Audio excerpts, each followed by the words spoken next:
Alright folks, this is bound to be a little bit awkward because I'm coming live from, well not live, but somewhat live from my staircase. Anyhow, I live in an apartment and I can't really film anywhere else where there's better light, so I'm going to work here. As always, I made an agenda, which is self-explanatory, but let me walk through it here. The calendar naturally is going to require an adjustment. I posted a copy of the calendar in announcements with the handouts that I normally would have given you, but let me point to it since I don't have a projector. All right, here's the original calendar as it looked. We are on Sundays, of course. We had off last week because I had mistakenly figured that we would be at Elizabeth on the 15th, right? Even in spite of the situation. Anyhow, the week before, to correct, remember that we had covered 2.1, 2.2, and 2.3. And my intentions at the time were to push 2.4 and 7.1 and these others till today. Now, in consideration of the fact that we were supposed to have a test next week, and I really can't do that, what I've decided to do is just cover section 2.4 and 7.1 today and do 2.6 and 2.7 on next Sunday when there would have been test number 2. Anyhow, reason being, there's no way obviously for me to collect the test or to proctor it. Right? So it's in a way kind of a benefit, then I'll have more time to cover the material. All right. Anyhow, test number 2 is next. All right. In fact, for the foreseeable future, whatever regular tests were going to occur, until they allow us to come back to the college, assume that we don't have any. All right, which means that primarily you have homework assignments. The homework is still the textbook assignments, which are listed in the syllabus, but also I reposted it with the calendar and announcements. Let me put it this way, sorry. Assuming we finish section 2.4 and 7.1, please try those problems for homework. Okay? All right. Let's go through the notes now. My setup here is a piece of plywood. And thankfully I had a piece of acrylic plastic, which actually works pretty well. I can erase dry erase marker fairly well. All right. Also have some cleaning agent too. All right. Anyhow, I'm gonna try to sort of confine myself to this much space, this way and this way, so that you're not out of view of the camera. All right. Anyhow, section 2.4 to start with was complex numbers. Right. And although it's not titled as such, I'm going to put this and operations. That is adding, subtracting, multiplying, and dividing complex numbers. So it's a little crooked. Let's start with this. I drew a diagram. I'm going to point to it here. This is also posted in announcements. Right? It's a diagram that looks like this. All right, this is just to give you an idea, an overview of what we're talking about when we discuss complex numbers. I'll duplicate it here. If you can imagine numbers as having something of a family tree, there's 2 basic types. There's real numbers, which a lot of times you'll see referred to in instructions that I have never liked as a student anyhow. Any instructions say, find all real numbers. What does that mean? It's like I'm just using the numbers everybody else has been using. Well, that is to distinguish these from a second category, which is relevant now, which is imaginary numbers. Right. Essentially, imaginary numbers come from this question. Right. You have regular square roots, like the square root of 4, right? And you have the square root of a negative, right? By comparison. Right. Remember what the question of square root is. if squaring is sort of a glorified form of multiplication, right? This is sort of a glorified form of division, a very specific type of division where the divisor and the quotient would be identical numbers. Really, they would be identical factors, right? The question of the square root is, what two identical factors make the number that is situated underneath the radical symbol? Right? There's, in theory, two combinations. There's positive 2 times positive 2, and there is also negative 2 times negative 2. Just to remember, integers, when you multiply two negatives, they still make the positive. All right? And the trick is they have to be identical, both in terms of their digit and their signs. On the other hand, if you have something like a negative, when confronted with the same question, what are the identical factors that make a negative 4? Well, insofar as the digit is concerned, it's still 2, but the sign combination would be one of them would have to be positive and one of them would have to be negative, which violates the question in a sense. We could conceive of the question, we can imagine it, but we can't answer it, right? Because there is no answer. There are no two identical factors that make negative 4. So mathematicians have decided, well, let's not just throw this away. Let's just consider this a separate category, right? And that's where we have this concept of imaginary numbers, right? The most basic type of imaginary number would be something no more complicated than the perfect square 1, right? In this case, negative 1, right? To identify it as being part of this category, we sort of separate out the negative from the digit, the sign from the digit. And we identify by putting an I, it's usually italicized, out in front, like this. And then you could just change the inside to the digit as being, as if it was positive, right? What's just the square root of 1, assuming you want the principal square root, which is the positive, really, right? One would refer to this as simply I, or 1i from the square root of 1. Remember, math people being what they are, notoriously lazy, right, efficient perhaps is a nice way of speaking. They leave out ones and zeros and decimal points and positive signs if it's a convenience for them to do so. So if you don't see 1i, which is out of view of the camera, 1i, right, then you might just see I, but realize that these are referring to the same thing. The square root of a negative 1 is just I. All right. On the same piece of paper, the same diagram, a list of things that are good for reference. I put a box around this one here. All right. The I squared is negative 1. Right. Realize what that comes from. It comes from basically doing this. You know how opposite operations cancel? The opposite of squaring is naturally, square root is squaring. So if you had squared this in theory would cancel this and would expose the contents, the radicand, to the open air, the guts, if you will. All right. So know that I to the first is just I in a more concise way of writing it. And I squared is negative 1. This especially is going to be useful later. Okay. Right. Now you might be wondering, actually, well, fine, where do complex numbers come into play? I have to erase this, unfortunately. But a complex number, in essence, is the sum or difference of a real number and an imaginary number. So, if you had something, and I'll draw the model that we have. If you had anything that conformed more or less to this shape, I'm just using A as in any number, plus or minus B with an I attached to it.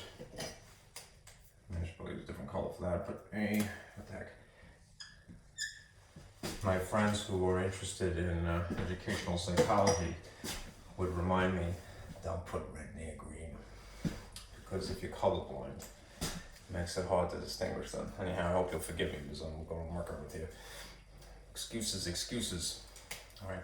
Anyhow, anything that conforms to this basic shape, this model, where you have something real added or subtracted in combination or in tandem with something that is imaginary, you have what is referred to as a complex number.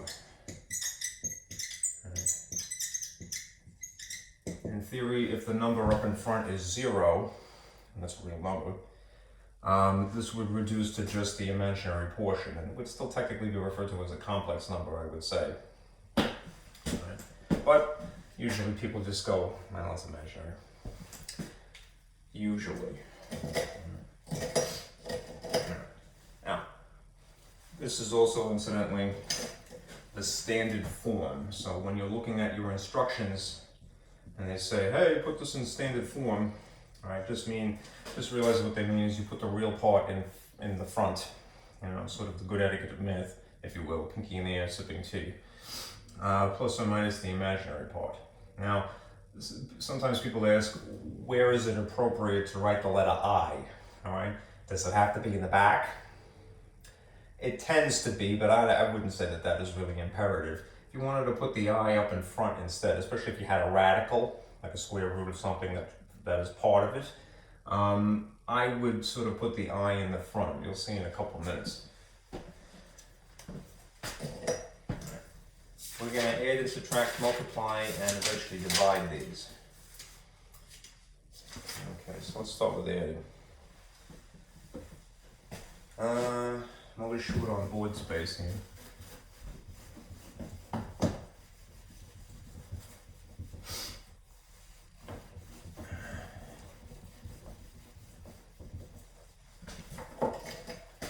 Really sure because the perspective that I have of my film would have the board basically end here. I don't know if the camera is a little bit different. Sometimes when I play back the video, it looks a little bit wider. Anyhow, I'm going to try to confine myself to basically this much space. Right? Anyhow, here is an example of adding or subtracting complex numbers.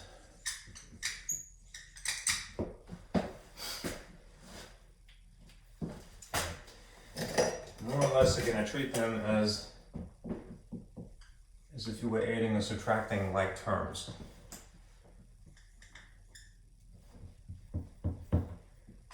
As you would like terms. Remember the criteria for adding or subtracting like terms. They have to be the same letter, and the same degree as well. But since you're dealing with complex numbers, real and imaginary, that's the criteria. Real to real, imaginary to imaginary.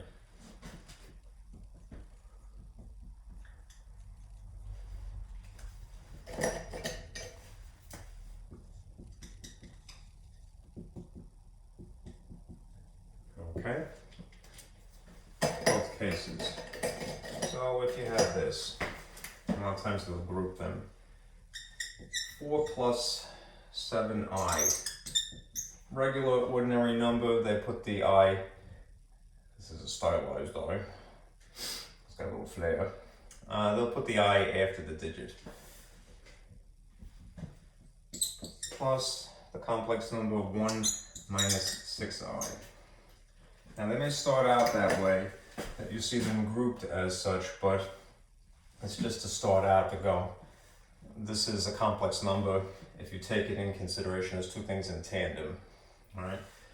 You can, if you want to, rewrite the problem without those pieces, without the parentheses.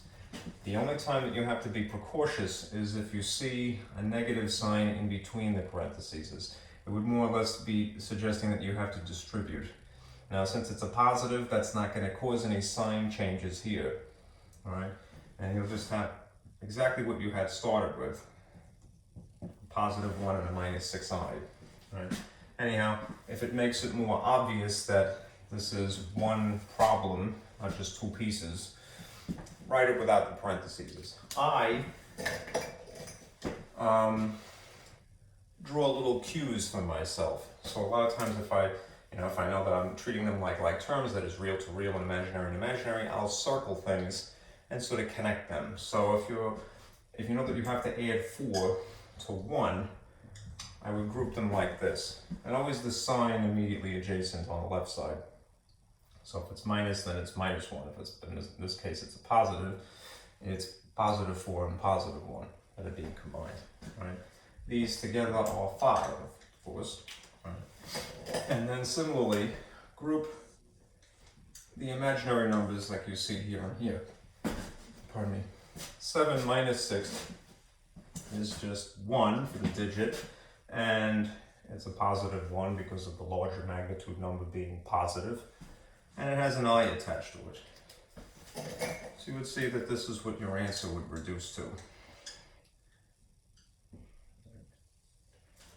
The complex number 5 plus I, you could write it like that instead if you like. It's slightly more concise. But it is a complex number because it has a real part and it has an imaginary part. Okay? Okay.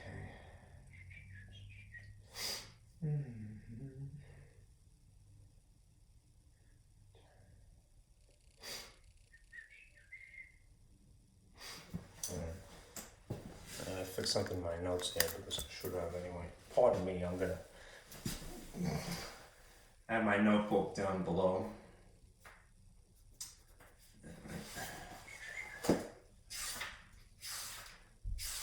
I'll be back up in a moment. Okay. Sometimes you catch yourself making mistakes while you're teaching, which is never an ideal situation, but at least you're disseminating the correct information. Sorry, I'll correct my notebook. Anyhow, here's a slightly more complicated problem. This is what I would call an addition looking problem, because it's always a combination of, well, not always, but it tends to be a combination of the two, like a little bit of adding, a little bit of subtracting. Well, here's more or less a worst case scenario when you have to do more subtraction or more sign combinations.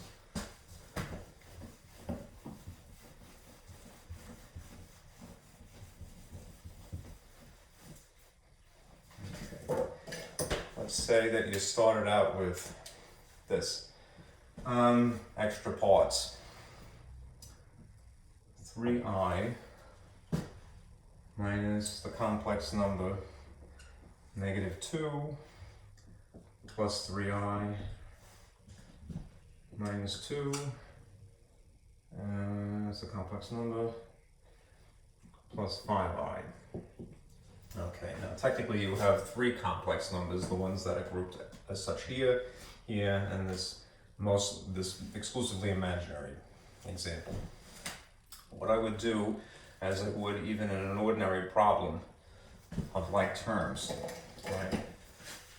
Remember to distribute your negative, right? And then once you do that, you change the signs naturally, and you could just dismiss the parentheses. So this 3i is going to be exactly as it was, right? But as if this was -1 distributed to both contents here, a double negative becomes a positive. One of each sign essentially multiplied is a -3i. Right? Similar situation here. As if it was -1 distributed as times each of the contents here. So you have -1 times +2 is a -2, or -1 times a +5 is a -5. Right? Now what you would do is, remember, like terms, you combine things that are real with things that are real. And things that are imaginary with things that are imaginary. But also, the order of operations, if it's just adding and subtracting, they're equally important operations. They're on the same sort of tier of importance, if you will. And you work left to right.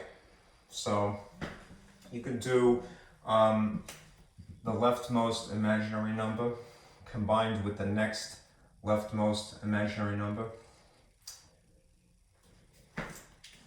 And if you want to, you could just acknowledge right off the bat They are equal in magnitude but opposite in direction. So it's essentially 3 minus 3, which is just 0. They cancel out of existence. Then you have the real part 2 combined with the real part 2, also of equal magnitude and opposite directions, so they will simultaneously cancel out of existence, and that means that the only thing that is left over is just this. For all of your trouble, the answer is just negative 5i.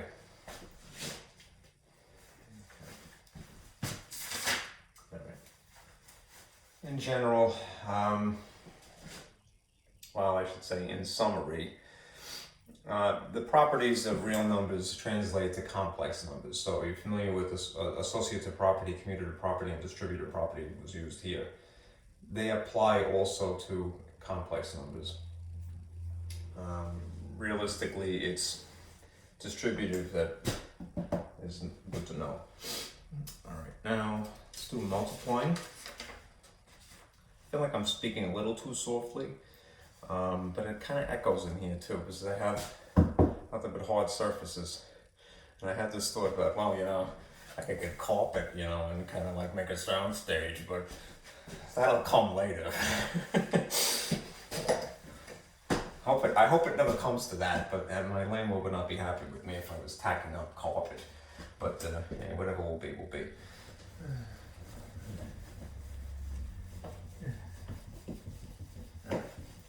As adding and subtracting, let's do an example of multiplication. Multiplying complex numbers.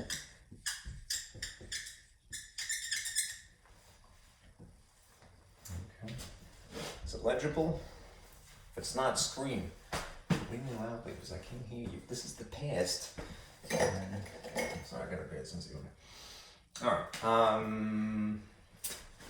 The overall instruction to remember is this. You're going to use distributive property, that is, you're going to distribute outside contents to inside contents of parentheses via multiplication. You have something that is a little bit more complicated than just a lone factor, monomial-esque sort of outside. If you have something that simulates a binomial times a binomial, you're going to use FOIL as you would traditionally. Right? To remember that FOIL is an acronym for the instruction. The first times the first, the outside times the outside, the inside times the inside, and the last times the last. I find that people just sort of do things intuitively. They know, okay, I'm going to multiply. They don't really need to know the instruction, but that is what the process is. Right, here's an example of an easier one.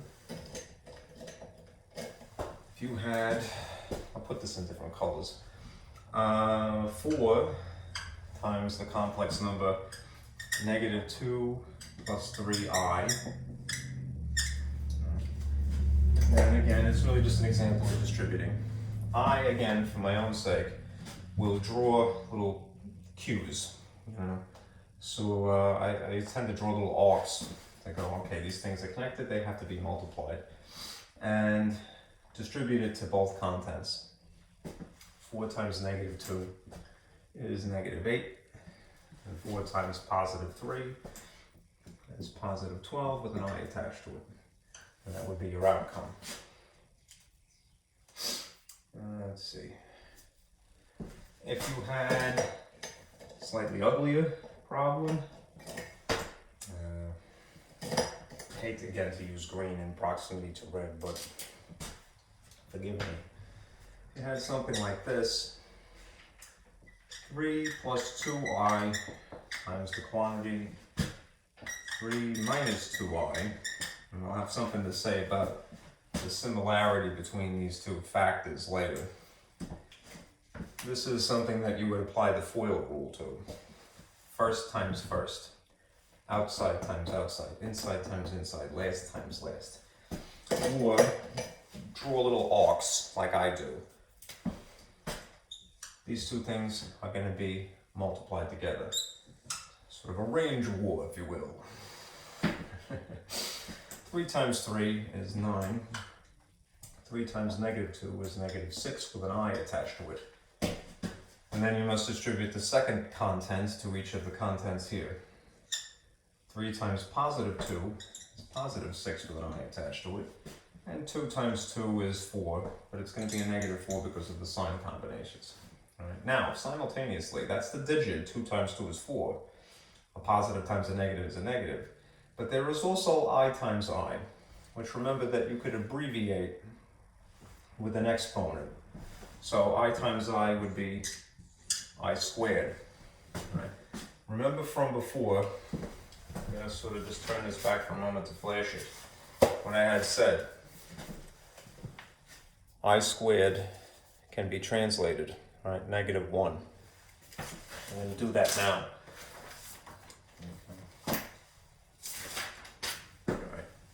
Do combine whatever you can. Remember that usually what happens when you have something that simulates a binomial, if you will, a binomial-esque factor, all right, times the second binomial-esque factor. I can't really technically call it that because it's imaginary, I suppose, but you get the idea. 2 parts and 2 parts. Notice what lands in the middle.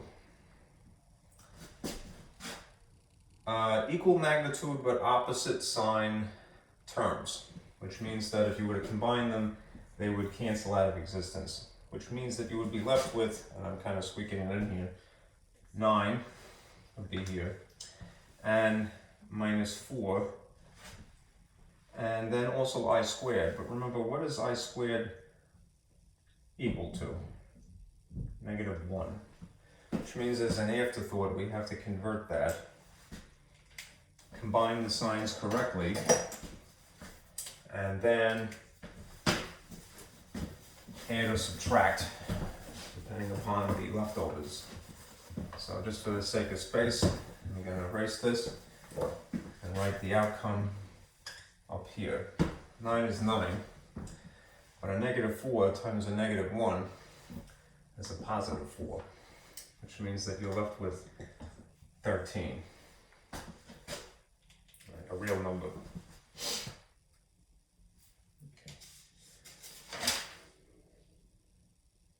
Another interesting problem like this, it's still a binomial, is the type that starts out as having an exponent of 2.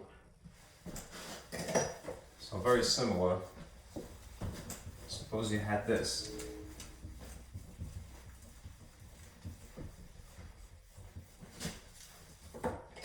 Suppose you had,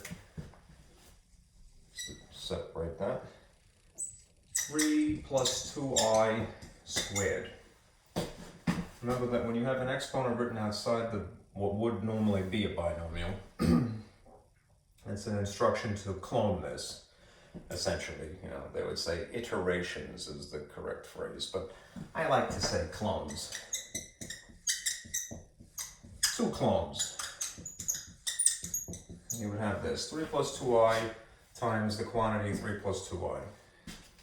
Same situation, a little range war. 3 times 3 is 9. 3 times 2 is 6i.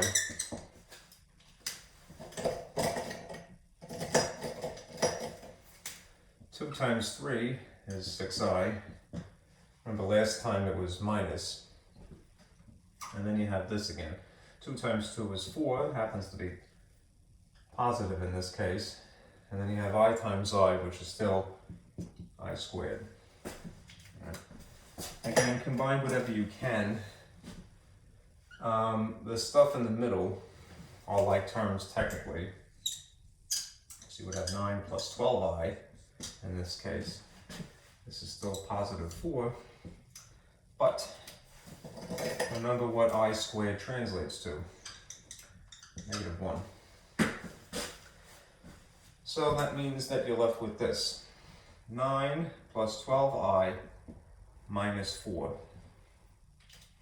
And just like before, because I'm running out of space, I'm going to write the outcome above.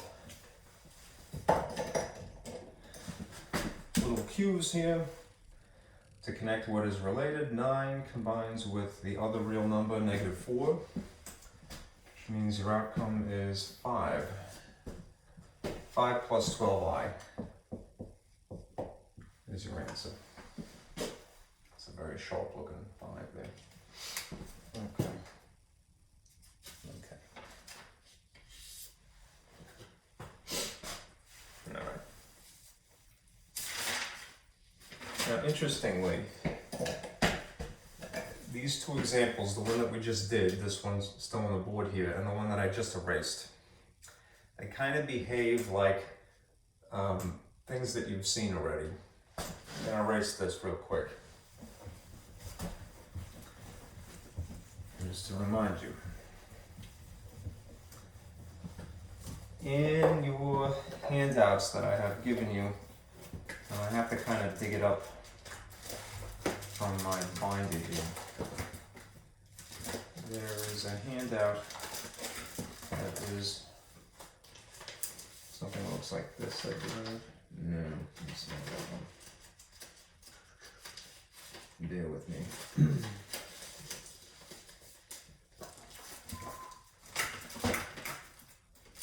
List the different methods of factoring. So, let's see.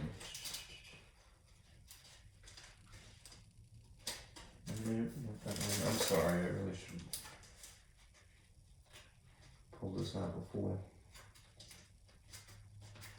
I know I gave it to you, but let's see.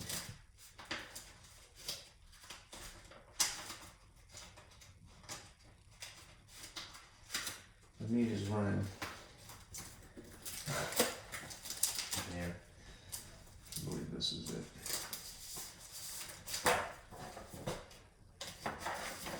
There's a packet from a couple of weeks ago.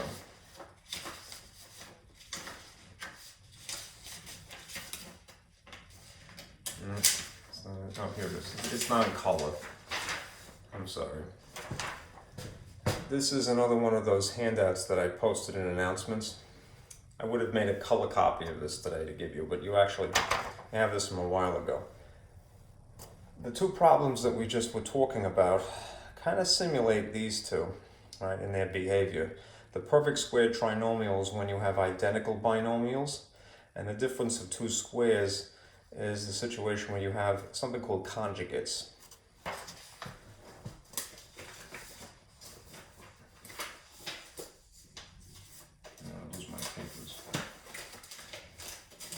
See if I do that. Okay. Sorry. All right. When you have something that simulates this shape, two sort of binomials, binomial-esque. And by that I mean it has a somewhere difference of two parts in each parentheses that has nearly identical terms on the inside, except for one distinction. The first one is a positive or negative, and the other one is exactly the opposite of that. These are referred to as complex conjugates. As I mentioned, they behave something like the difference of two squares. Which if you foiled, right, the factors of a problem that would be the difference of two squares, you'd see a cancellation effect. Usually you have something that looks like this to begin with, like x squared minus 4. And you know that it ends up factoring like this. 2 and 2, one thing positive, one thing negative. And if you were to check it, that is by foiling it, working it backwards, you'd end up with x squared minus 2x plus 2x, and then minus 4. And the junk that lands in the middle, the two middle terms, which is very hard to see, I suppose, would end up canceling out of existence. That is exactly what would happen if you had complex numbers that were behaving like a binomial, that is, they're two parts, right? And the only difference between the two factors is that there's a negative example of the imaginary part and a positive example. Now, this is their official name, complex conjugates. It's going to be important when you're dealing with quotients, which is the next thing.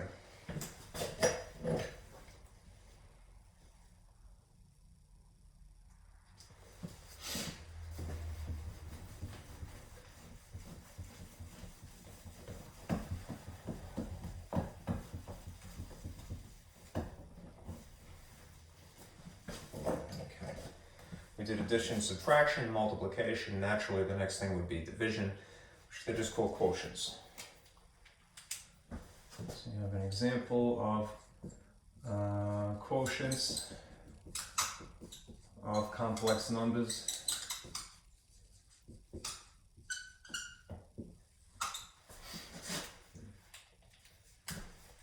That's kind of an overview to start with.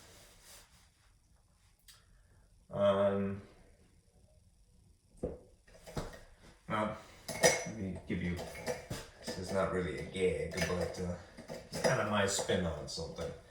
I think I've said this many times. There's sort of an etiquette of math, good etiquette, if you will. Remember, etiquette is not based upon logic so much as it is based upon aesthetic, the way things look. You wouldn't think that math people would be so particular, but you know, so be it. Right. Here's an example of what I would say is good etiquette. You know that it is possible to have a negative exponent, all right? But we don't like that. We go, no negative exponents, all right? And so they translate that into a fraction. When you see a negative exponent, it means that whatever has that exponent would move to the position of a denominator, right? Okay, so one example. Then there's this situation, right, where you can, in theory, have a problem that is a radical. Something that is a square root. In theory, it could be a cube root or something more complicated, but the most basic example would be a square root. A radical, the symbol, as a denominator. Again, we say no! Right? No radicals in the denominator. Right? Sometimes the problem works out that way, but we don't like the way it looks. Right? The truth is that the correction that we apply to what they say rationalize the denominator, essentially move this from where it is to top, is a holdover sort of from before there were calculators. It was easier to deal with a problem that didn't have this irrational number as a denominator. Anyhow, remember that. What you would do to correct this is rationalize the denominator. Which all that means really is that you would multiply by 1. Right? A convenient ratio of 1. It doesn't look like it, but that's really what it would be. Multiplying both the top and the bottom by the same thing. Right? That would cause a cancellation effect down here, and it would essentially leave you with the radical above the line rather than below it. A little short on space, but I'll give you an example. You're not really responsible for this, but it does have an analogy that we're getting to. You had a problem like this. 1 over the square root of 3. Even though that problem may work out that way, it would be considered bad etiquette, you might say. So the trick to this is to multiply this by a convenient ratio, that is a top and a bottom, of 1. Right? And usually what that means is that if you just had something that's kind of simulating a monomial, that is one term, one chunk down here, it's duplicating that and writing it next to it. but you're going to multiply it. So I'll put this in red. So if you see square root of 3 here, you would multiply by the square root of 3. Reason being, there's going to be a natural cancellation effect. Right? Just remember that in order to get away with this, you have to be consistent. Right? As I am fond of saying, and I'll probably repeat until the day I die, you can get away with murder in math as long as you're consistent. Right? Which means that you start pulling numbers out of thin air here, right, and applying them to the denominator. What makes it legal is doing it to the top simultaneously. Anyhow, the reason ultimately that this is okay is because even though this is a complicated irrational number, square root of 3, 1.7 something into infinity, it's something divided by itself, which means that it's a convenient ratio of 1. It equals 1 even though it doesn't look like it. Right? Anyhow, the top times the top would produce the square root of 3, and the bottom times the bottom would produce the square root of 3 squared, right? Square root and squaring are opposite operations, so there would naturally be a cancellation effect. And the outcome would be this, the square root of 3 sitting on top of 3. If you punch this into your calculator, the square root of 3 divided by 3, it would give you the exact same decimal as the thing that you started with, 1 sitting on top of square root of 3. It's just that this is the preference, to have something written this way. It's called a rationalized denominator, right? When you apply this cancellation trick, right? You're not really responsible for radicals right now. This is kind of old hat, and they assume that you know this already. Whether they should or they shouldn't. They. Who's they? Well, the stuff that we're talking about now is going to have a similar behavior. Let me erase this.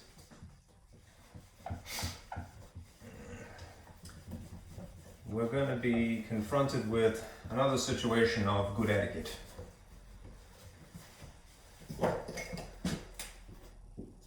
So we have no negative exponents. We have no radicals in a denominator. Those are considered bad etiquette. Now we have this situation where we have complex numbers. No complex numbers in a denominator. That's why I say it's analogous to the radical situation, because we're going to essentially rig the problem so that there is again a cancellation effect. And if you might have guessed, is based upon some prior talk here, we're going to apply a conjugate if we have a binomial anyway. Here's the sort of strategy. If you have a situation, here's an old strategy. If you have a situation where you have, some stuff sitting on top of a mono, you're going to pull the same trick as you had with just a radical. You're going to basically multiply by a convenient ratio of 1. Alright, which usually just means you're duplicating whatever is actually written here. I don't think I could technically call it a monomial, but you know what I mean. It's one term wide. It's just one chunk, nothing plus or minus. And it's more or less just cloning that, writing it next to it, and then for the sake of legality, multiplying it and the top by that same thing. It's a convenient ratio of 1. It's like multiplying by 1 without really consciously thinking about it. If, on the other hand, you have a situation like this where you have any gobbledygook sitting above the line, but you have more or less a binomial here, or something that is binomial-esque, something in a parentheses with two obvious terms, plus or minus on the inside. In this instance, you're going to basically pull the same trick. You're going to multiply by a convenient ratio of 1. But that is, the top and the bottom are going to be multiplied by the same thing. But that thing is, you're going to multiply the top and the bottom by the complex conjugate.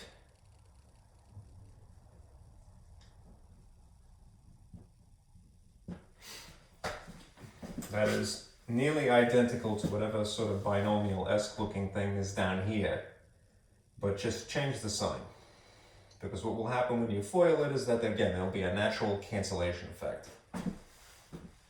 That's an overview. All right. So let's do 2 of these, or at least 2. At least 1.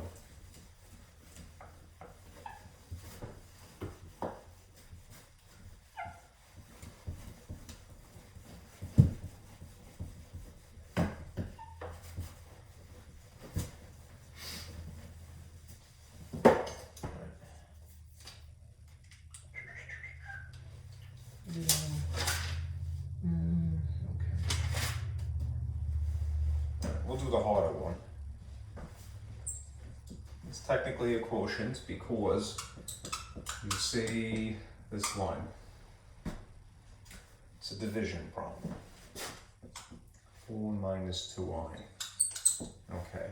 Now, it may be given to you like that, but remember, if you're going to try to basically conform yourself to good etiquette, for lack of a better phrase, that you do not want to have any imaginary chunk. You just want exclusively a real thing down here, not a radical either. No imaginary, no complex numbers. Then you're going to multiply by, again, a convenient ratio of 1. Right? What that is comprised of depends on the problem. So, if you see a sort of binomial-esque like thing down here, 2 terms, in this case subtracted, replicate that adjacent.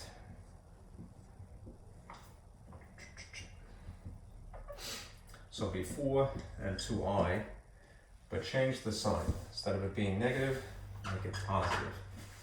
That, when it is in fact multiplied, FOILed, right? First times first, outside times outside, and so forth. This is going to, again, be a natural cancellation effect. I don't know why I'm out of breath. I'm sorry, I'm kind of panting like... I am truly sorry. I'm not going to die, I swear. You weren't worried anyway. Shame on you. I'm sorry. Back to work, Ziegler. All right. What is situated here is a convenient ratio of 1. Again, it's ugly, it's complicated, but it's something, even ugly and complicated, divided by itself. So it's still the amount of 1. Anyhow, 4 times 4 would be 16. 4 times 2 would be positive 8, with an I attached to it. Negative 2 times 4 would be negative 8, with an I attached to it. Negative 2 times positive 2 is negative 4, and I times I is still, again, I squared. As in the case of the difference of 2 squares model of factoring, the junk that lands in the middle when you FOIL it, their equal magnitude but opposite in sign, will naturally cancel out of existence. If you added 8 minus 8, you would, pardon me, you would get to 0. That leaves you with 16, and then minus 4, and then remember, the outcome of I squared is negative 1, and will always be negative 1, which means that this is 16 plus 4, which means that you end up with 20 as a denominator. Right? Top is another story. They're not identical. They're going to be whatever they are. Right? I'm running out of space, so I have to erase this, unfortunately. I'm going to erase from here down to 20. Right? Save this because it's useful. That's the denominator now.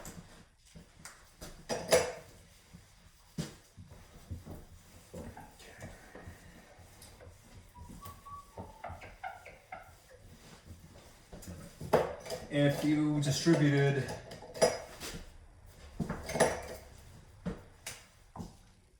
two times 4, you'd get 8. 2 times 2, you get plus 4i. 3 times 4 is plus 12i. And 3 times 2 is 6 with an I squared attached to it because it's I times I. Combine what you can. These are not going to cancel, they're going to amplify. So you have 8 plus 16 with an I attached to it, plus 6. And the greens aren't that great. I squared, remember, is -1.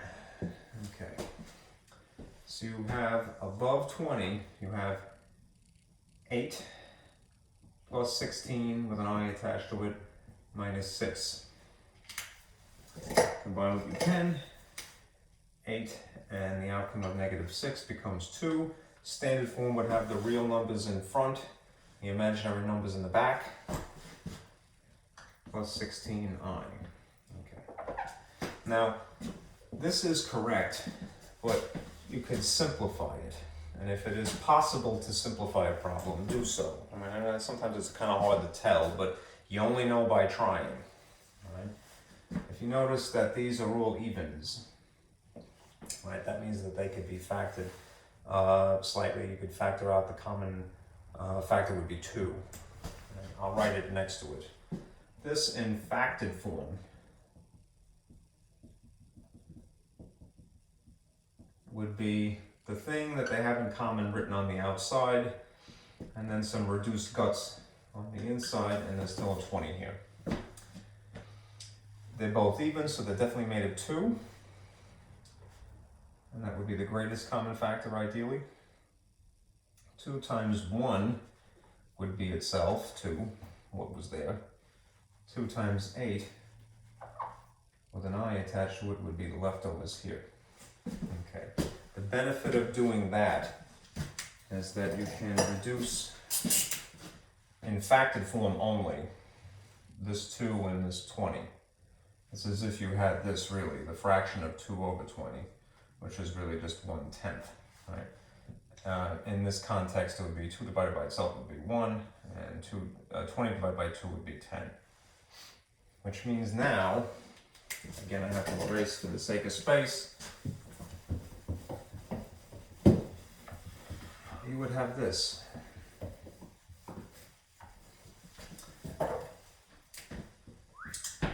You'd have 1 plus 8i sitting over 10. Give them each the denominator of 10. You'd have 1/10 as the real part, plus 8i over 10 for the imaginary part. And again, it just so happens that you could take it to the nth degree, as far as you possibly can. Simplify this fraction. 8 and 10, again, both even, divisible by 2, therefore that's their common factor. Ideally, it's the greatest common factor. 8 divided by 2 would be 4, and 10 divided by 2 would be 5. This would be your best answer because it's the most simplified. Right? It's the most concise. The real part, autonomous from the imaginary part. I'm going to get a sip of water.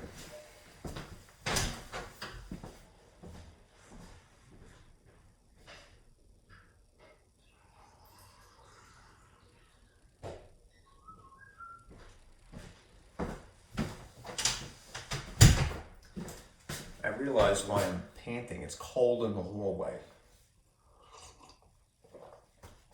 I should wear a sweater, is what it is. This fine local water. It is pure, it is good.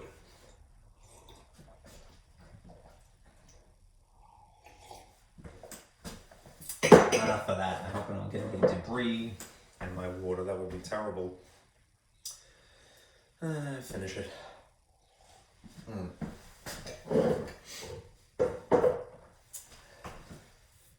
Alright, let's see. Good to wet your whistle every now and then. Alright, two more things from this section, and then we'll shift to 7-1. It is 11 o'clock.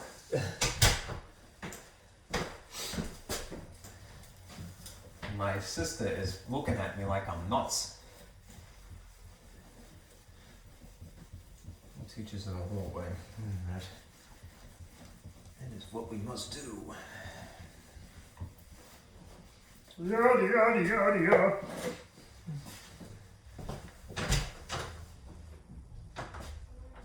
I'm recording.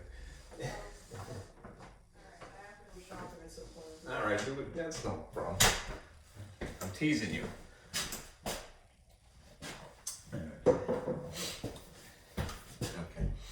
If you are confronted with this type of problem, this simplifying complex numbers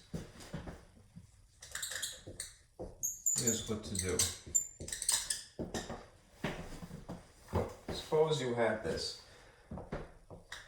-3 and square root of -12.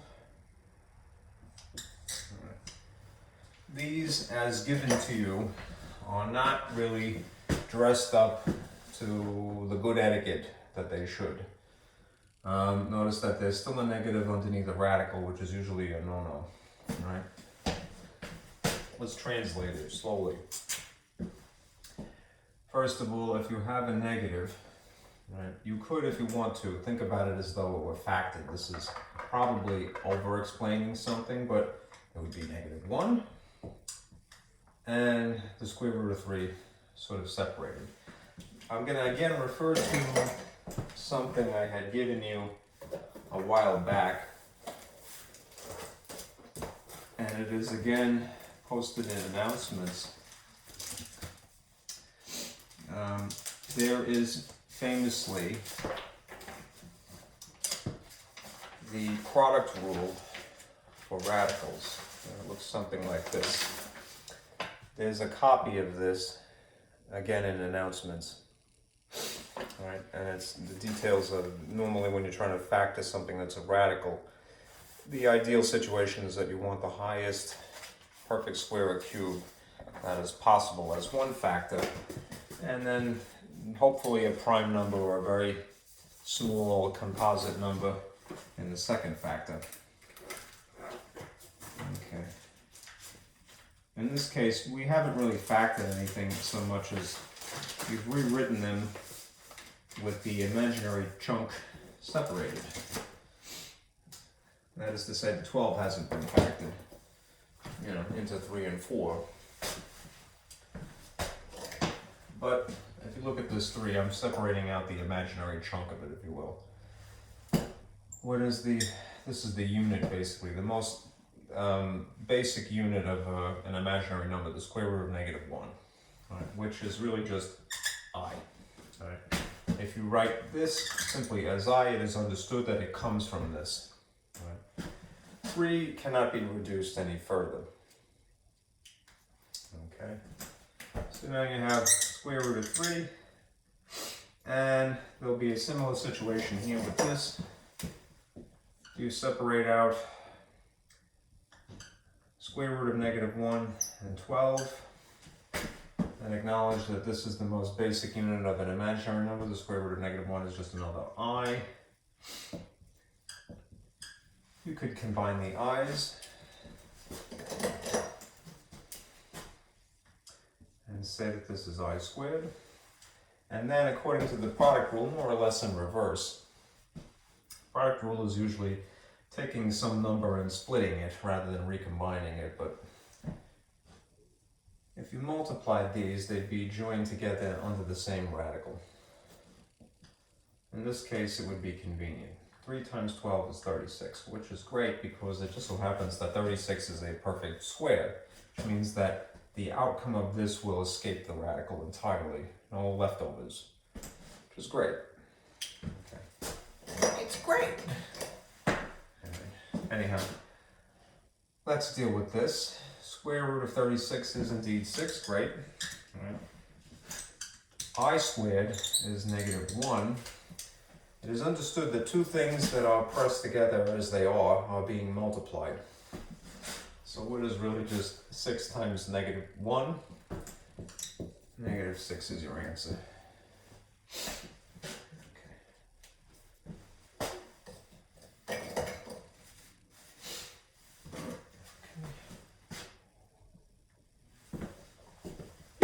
Water, water, water. Everywhere but not a drop to drink. One more of these things related. Okay.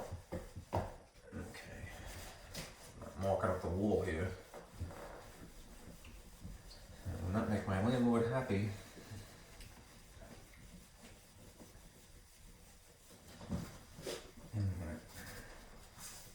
Here is a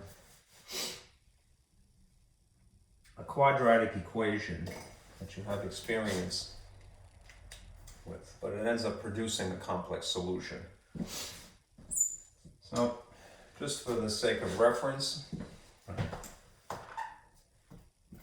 we would have solving a quadratic equation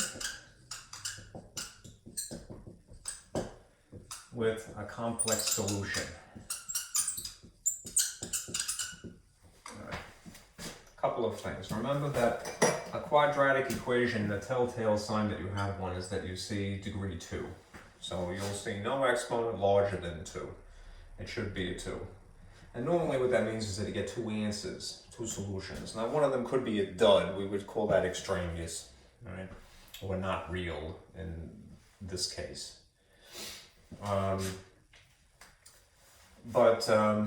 We're going to be okay with it because we're expecting a complex solution. I have to again point to something, another handout that you would have access to. It's in announcements. This I gave it to you recently. There's this handout, this diagram. Different methods for solving a quadratic equation. It's this type that you're probably going to end up dealing with, the type that requires the quadratic formula. Let me give you an example.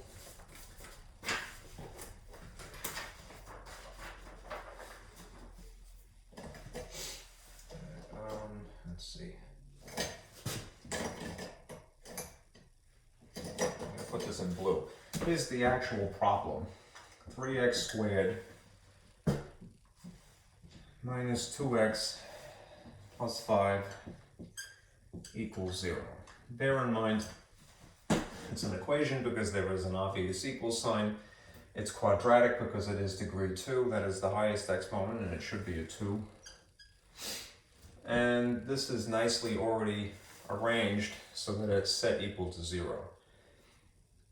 Of the methods that you should employ before you try the quadratic formula, remember, the go-to method out of these choices is to try to factor first.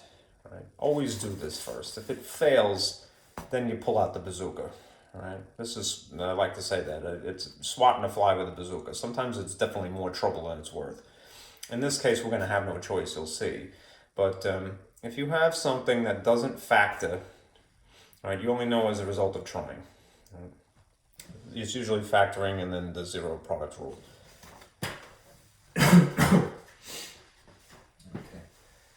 This is not going to factor just for the sake of time. I'm going to not ball. All right. But it does conform to our model. I'm going to draw the model just above it. Ax squared plus bx plus c equals 0.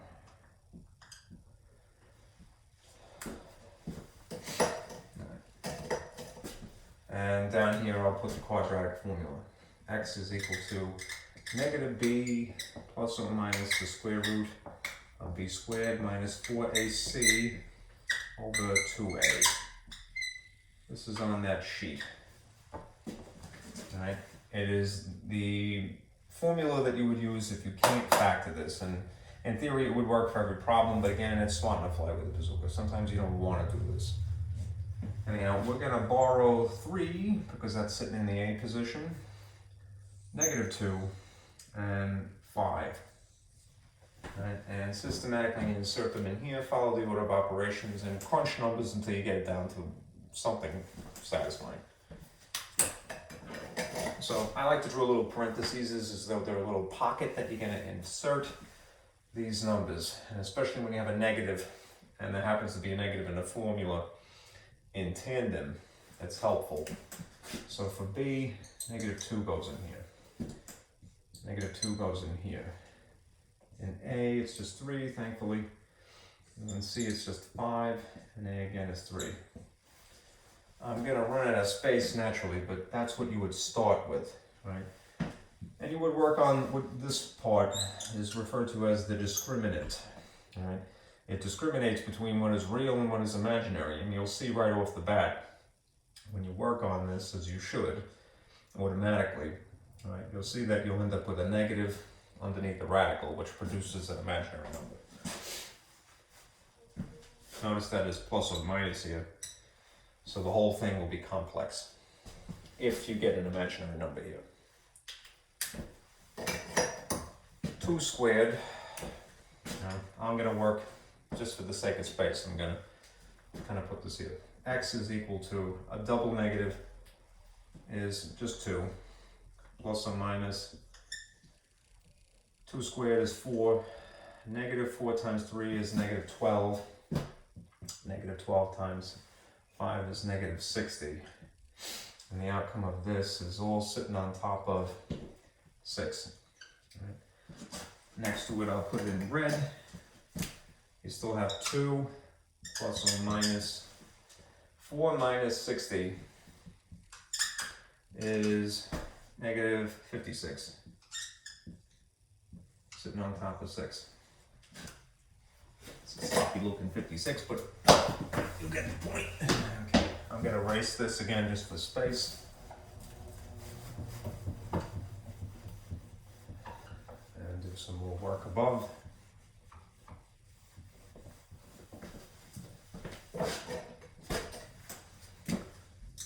X is equal to 2 plus or minus.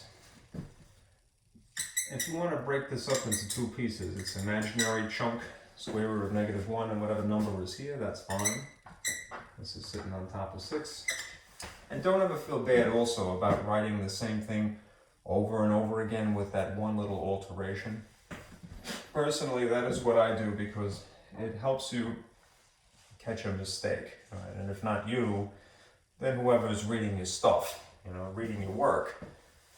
So it's a good habit. It's called an algorithm to write this systematically like so. Okay. All right. X is still equal to 2 up in front, plus or minus the square root of -1, we're just going to abbreviate by I. And then as far as 56 is concerned, although it might not be obvious, if you tinker with it, it is actually factorable. Remember, the plan is ideally you want a perfect square as one factor, and then whatever some leftover is next to it. The highest perfect square possible. If you put 1 here, that technically is a perfect square, but it isn't going to really change anything. So the next would be 4. And it just so happens that this is divisible by 4, which means that there is a nice whole number factor, which is 14. 4 goes into 5 once, with 1 left over. 4 goes into 16 exactly 4 times.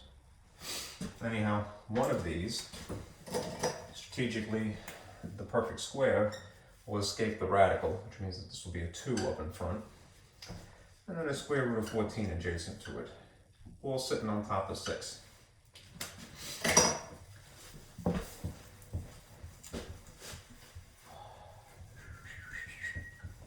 Okay, now I'm going to clean it up a bit. X is equal to 2 plus or minus I'm going to conform to good etiquette and put the numeral up in front of the I. 2i square root of 14. Sitting on top of 6. And if you want to now separate the real part from the imaginary part, and kind of group them like this, you would end up with, make sure this is in camera, in the frame, x would be equal to 2 over 6 is just 1/3 simplified, plus or minus 2 over 6 again reduces to 1/3. So it would be, in the most concise way of writing it, if it's 1/3 with an I attached to it and a square root of 14, just put I.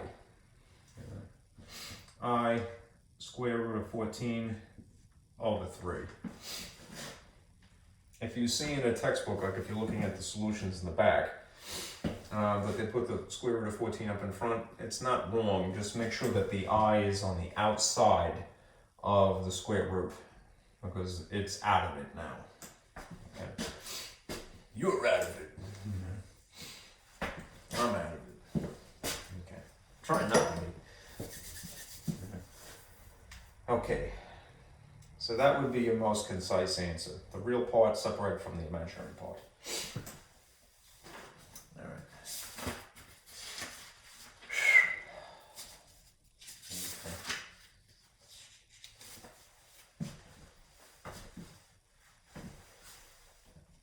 I'm yawning, I'm sorry, because I'm boring myself. You're boring, Ziegler. How could you be boring talking in a hallway by yourself? It's a staircase, actually. Because there's no room upstairs. Alright, that is section 2-4. Okay, and now, for whatever reason, the powers that be have decided that we're going to do 7-1. 7-1 is not directly related to this. It's more or less a review of systems. This is linear and non-linear systems of equations.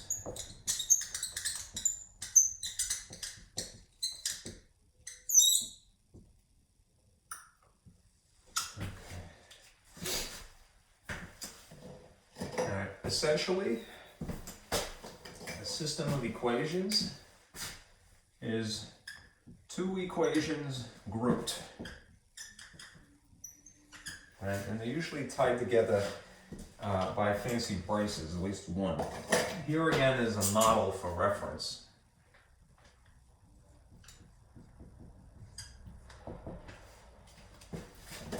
I think it doesn't have to be just two, I should correct myself. That's what you're going to have to deal with. In theory, you could have three equations or more, sort of sandwiched together. For the sake of solving for more than one letter at the same time. Right? If you have normally just the letter X, you're just solving for one variable. If you have a system, in theory, that is two equations or more, you could solve for two variables, three variables, and so forth. There's a whole branch of math referred to as linear algebra, which takes this and applies it to something called matrices. Matrices are basically a box with just the coefficients, just the numbers sort of listed on the inside. And there's techniques for basically solving several variables at once. So the purpose of this is to solve for more than one letter. More than one variable at once. Okay, here's the model. And even though the textbooks tend not to do this, I like to do it. I'm going to label the top one the first equation and the bottom one the second equation. And we'll have these features.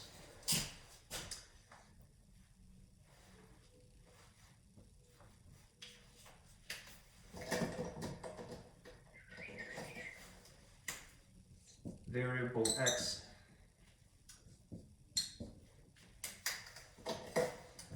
second variable. Don't get bogged down by the color so much as the similarities. I'm putting the coefficients that you see here, A, B, C, D, E, F, in different colors because they're the only thing that is similar about them is that they're a coefficient of X, the things that are red. And the things that are in blue are coefficients of Y. And the constants on the end here are things in green. They don't have to be. Look at these features. These are equations that have equal signs, and more importantly, they have two distinct variables. I know that these are letters as well, but it's really the X and the Y that you would be looking to solve for. Right? A is any number, B is some any other number, C is the third number.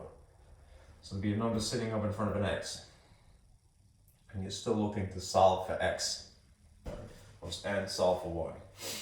In order to do that, the logic basically works like this. If you have two variables that you're really looking for, you need two equations. If in theory you had a third variable Z, you would need a third equation.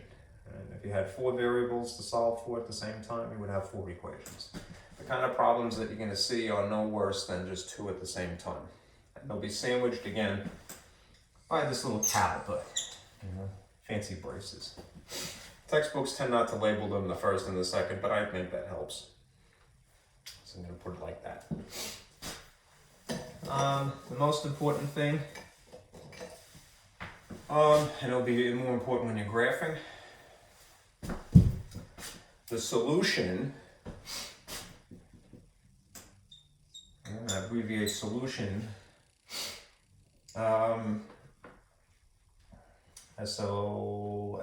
SOLN solution, i.e. the answer, will be an ordered pair. So it is essentially a point of intersection.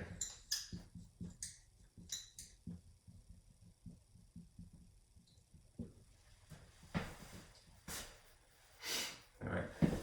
So if it's a point of intersection, a lot of times you just see it presented as the ordered pair X comma Y. Sorry, this is out of the frame. Alright. Now again, in the handouts that I would have given you when this is in announcements, I'm giving you this as a reference. We're going to deal with linear equations. Right? There's four different styles that you could see a linear equation given to you. It's really these two, the standard form and the slope-intercept form, that are useful. These other two things exist in theory.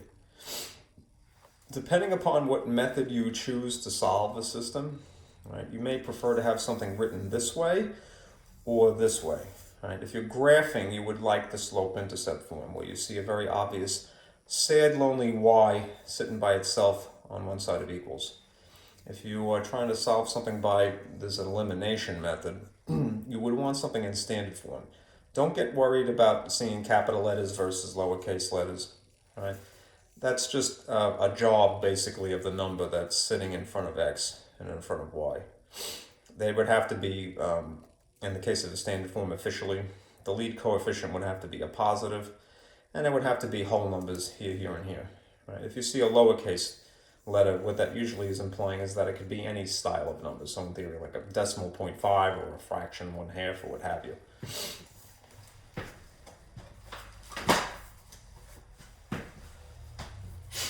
Okay.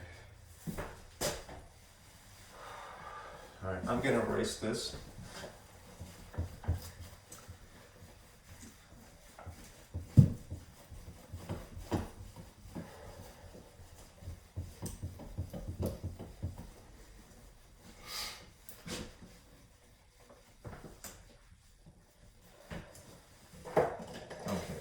One question that you'll be given is to verify, or one objective. Right? If you have to verify a point is a solution. Essentially what you will need to do is to check that the ordered pair, and remember the ordered pair is just coordinates x comma y, is a solution in both equations. It essentially means plug in the x and the y into both equations and see if you get something that's true. If you get some nonsense, then you would say, this is not a solution. In some cases, it may work with the first one and not the second, or vice versa. It has to work with both.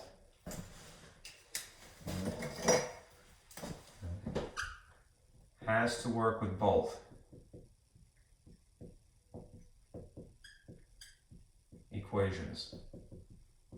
Right, if you get one dud, it's not a solution. Here's an example.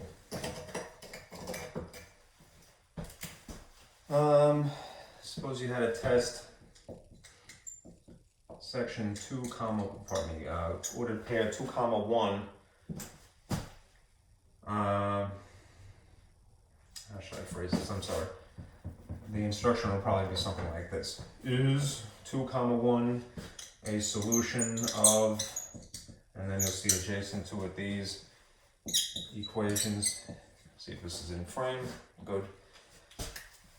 Make top one 2x plus y equals 5. And the bottom one 3x minus 2y equals 4.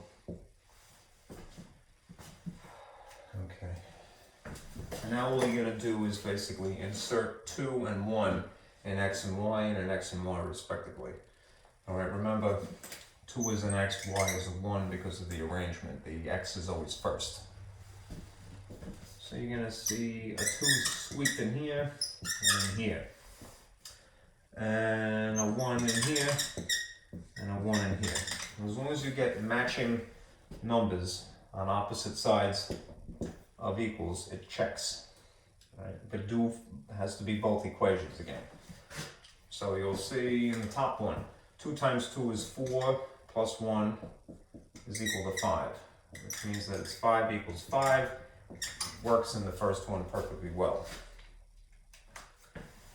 And if you check the bottom one, 3 times 2 is 6, minus 2 times 1 is negative 2. Does that equal 4? It does. 4 equals 4. Checks in both. So to answer this question, is the coordinate pair, the ordered pair, the coordinate 2 comma 1, a solution of this system? Yes. Right? 2 comma 1 is a solution of the system. It literally means that it's a dot that this line and this line are both made of. It is the point of intersection of those two lines.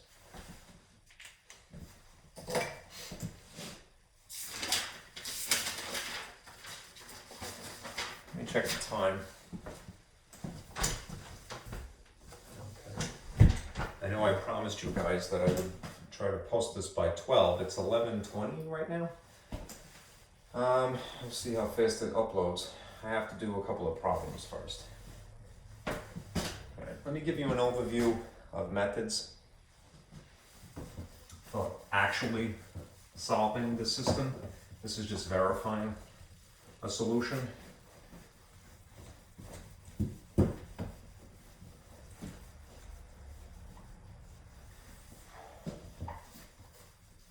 Here's an overview. How to solve a system of equations. Okay. There are really two methods that you're responsible for. The homework problems that were selected by the department, the STEM division. they really didn't give you anything that required the other types, but I'm going to show you that there are other types, other methods. You can solve a system by graphing,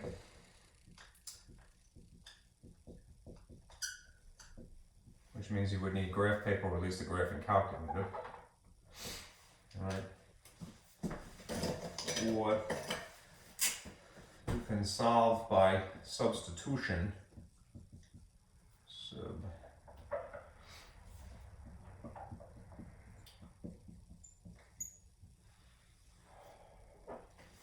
And then there's a third method, which has its own sort of subcategories. You can solve a system by elimination. That is really the thing that you're not required to know, at least at this point in the conversation. But it is actually pretty cool. There's a slightly amped up version of this method, which is called, I'll put it in a little thought cloud here, Gaussian Elimination.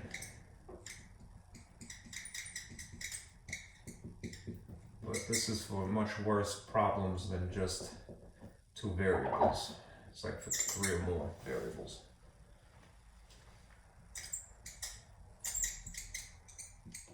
This is when you solve 3 or more variables. Okay. You only have to do 2. Okay. And it is imperative you know how to do it this way and this way. And so the third way, it exists, but you don't have to do it that way if you don't want to. Okay. Now, again, if you had to choose one form of a line equation over another, when you're graphing, you want things to be in this form, the slope-intercept form. Which means that ideally,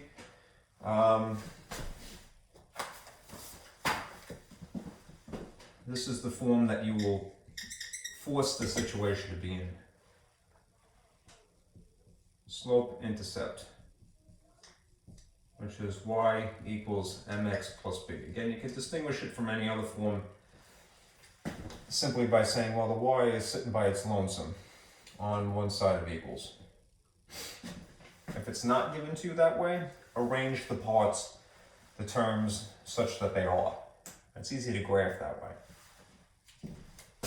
If you were going to solve by substitution, it's less strict. Right? The form that you would like is equations arranged,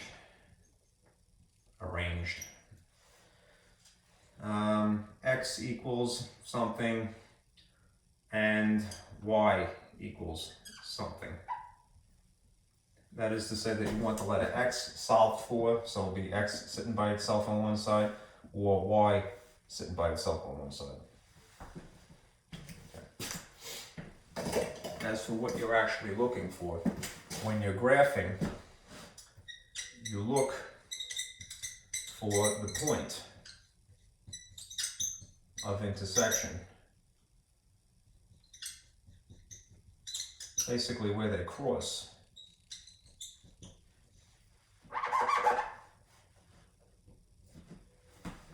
That's the answer, that's the solution, that's the point that both lines would be made out of, where they're touching. If you have a situation like this, that it's not a drawing, it's just the numbers, just the symbols. The numbers and the letters to look at. Let's see, here's our strategy.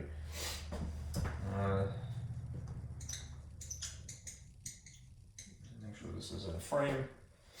1, you're going to plug half of the first equation into the second equation. And that will eliminate one of the letters just naturally. Rearrange it if you have to. And then 2, put this in a different color. Back substitute. What will happen when you plug half of one of, it doesn't have to be the first, but half of one equation into the second one just to get started, it's going to be this letter ultimately equals this number, whatever it is. You're going to take that value and then back substitute it into either one of the original equations, and it will naturally produce the other variable. That's kind of your go-to method. If you're going to eliminate, it's a little bit more complicated, and I may have got myself in trouble here. Let me mention a couple of features. Okay. As far as form is concerned, the form that you would need it to be in, the equations, is standard form, which is you have x and y on the same side. I'm going to point to this again. Notice that the distinction of this style of writing a line equation versus any other. X and y are on the same side. In the case of slope-intercept, y and x are on opposite sides of equals. Standard form would really require you to do that, have it arranged that way. So if it isn't, play the game of algebra, move things according to opposite operations, and make it look like that. Okay. AX plus BY equals C is standard form.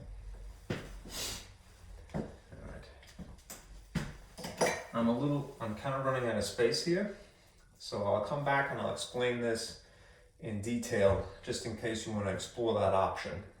All right, but you're really, again, responsible for these two.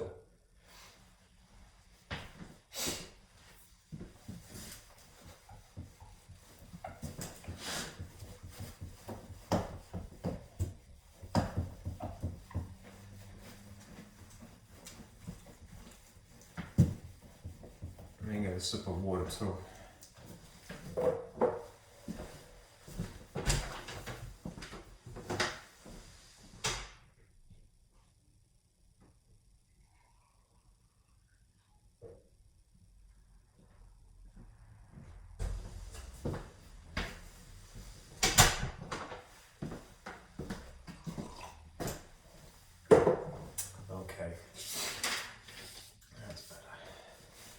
We're going to start with the substitution method.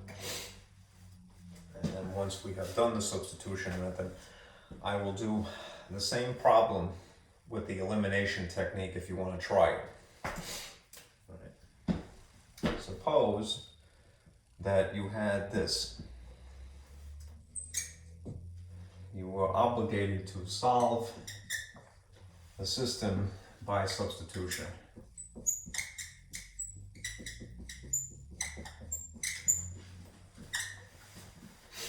And then you're given this to work with.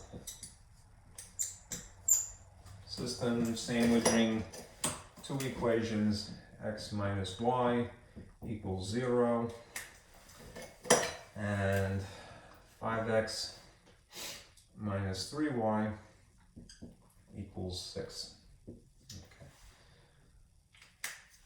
Okay. If substitution method basically says you have to have either one of these equations strategically arranged so that it is either x equals something or y equals something. Look at the two equations that you have to work with. Gravitate towards the easier looking one, the one with the smaller numbers. That looks like it would be less work to rearrange. And do rearrange it. So it doesn't matter which letter you choose, but to me, strategically, the least amount of work here would be to move y to the opposite side. So the rearranged version of this would be simply x equals y. If it's minus on this side, it would naturally have to be positive on the opposite side. Okay. Now, in the second equation, and it's usually more complicated than just this one lonely letter here, we're going to take half, that is what x equals, half of this equation, and insert it where there is an x. right here, which means that what is in red would look like this. 5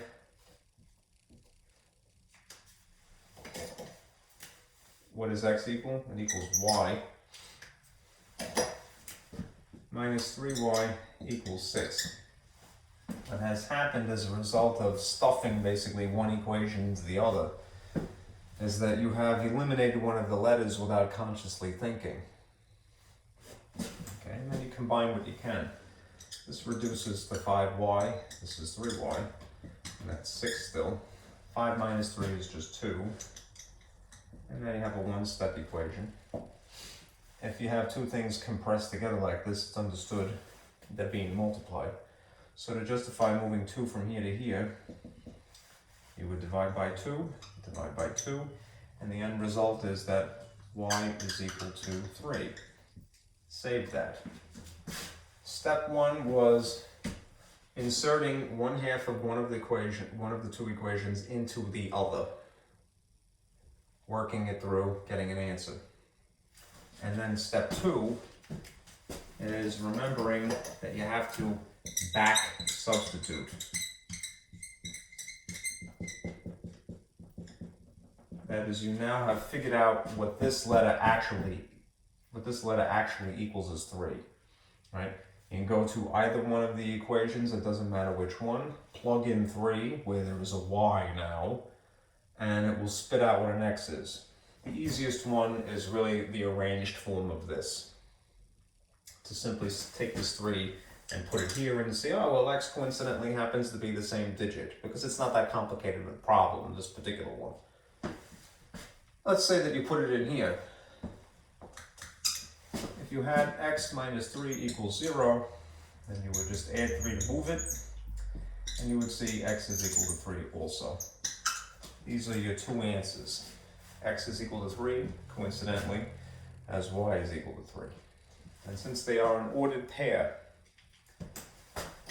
what they'll probably have written is then written in the style of coordinates 3, 3. That's the solution.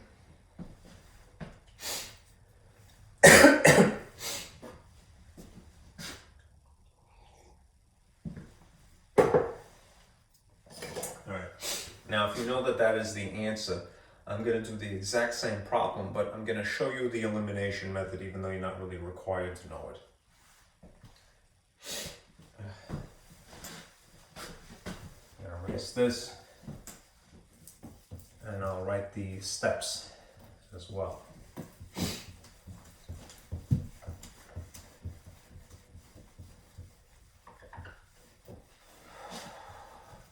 Duplicate what I had here. X minus y equals 0. And 5x minus 3y equals 6. Okay. This is elimination method.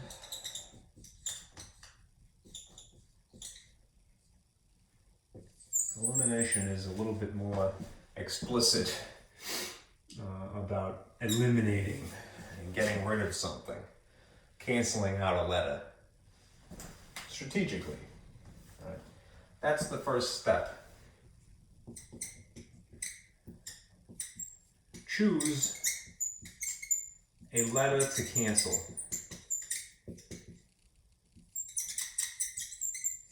It doesn't matter if you go with, you want to get rid of x's or you want to get rid of y's. It's just whatever would be strategically easier. And you only know with experience and if you, whatever the unique problem is.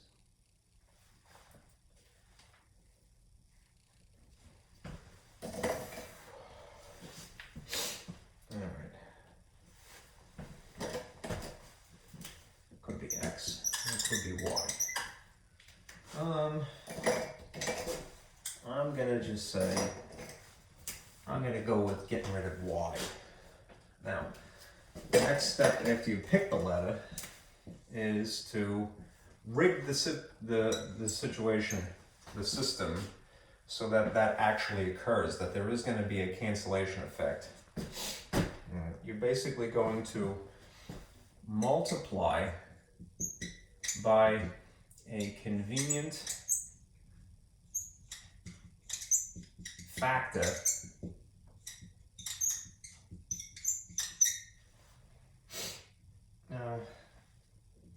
that somehow promotes cancellation. You'll see what I mean in a minute. If you were to treat this system as being a glorified addition and subtraction problem, don't worry about the letters so much as the numbers. Like if you wanted to combine 0 and 6, maybe by adding or subtracting.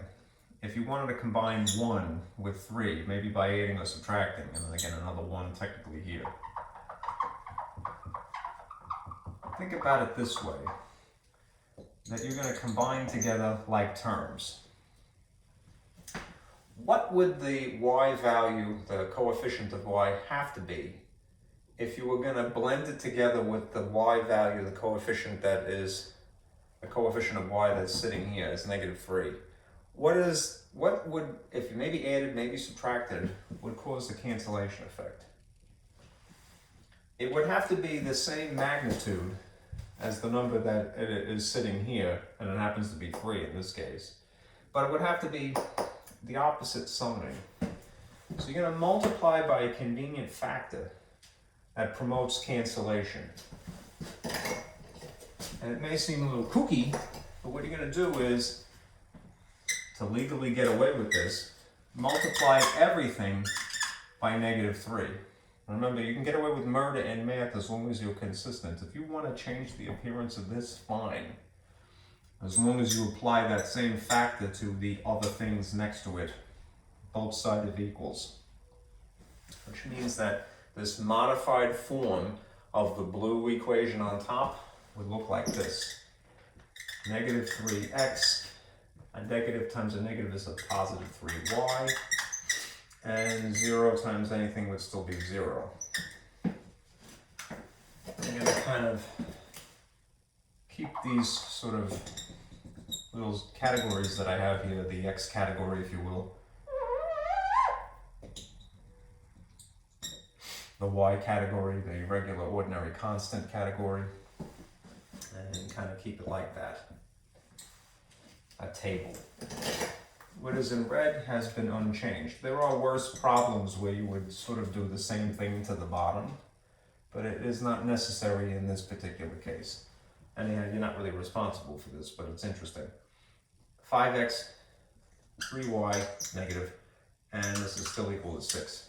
And now, step 3, you would add or subtract, depending upon the combination of signs, like terms. That is, you would add x's to x's and y's to y's.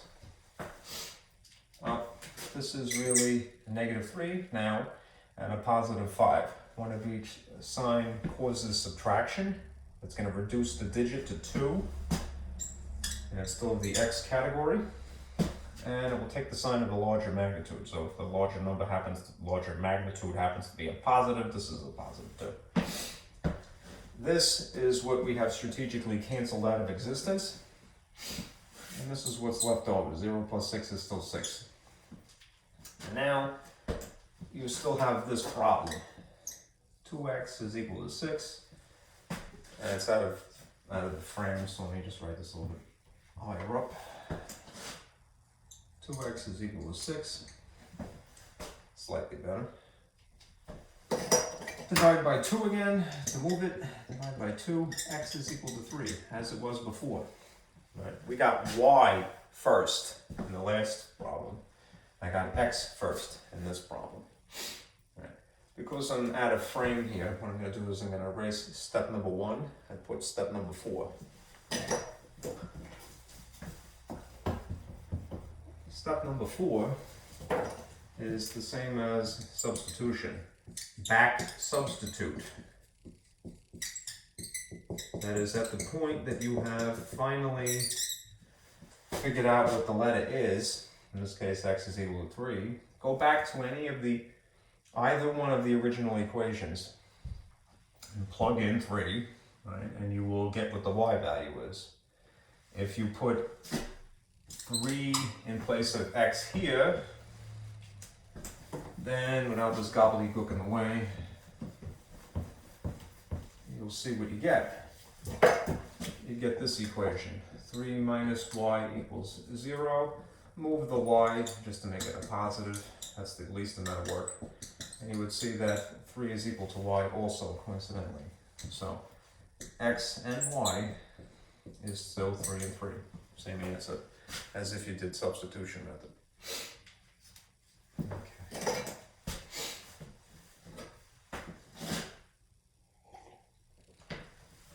Okay. Now let's say that you had these problems are linear equations. Now in theory, your system can involve a non-linear equation, and usually what that means is it's nothing worse than, say, a quadratic as part of the, the sandwich, if you will. I'll give you an example of that. Have a look at the clock.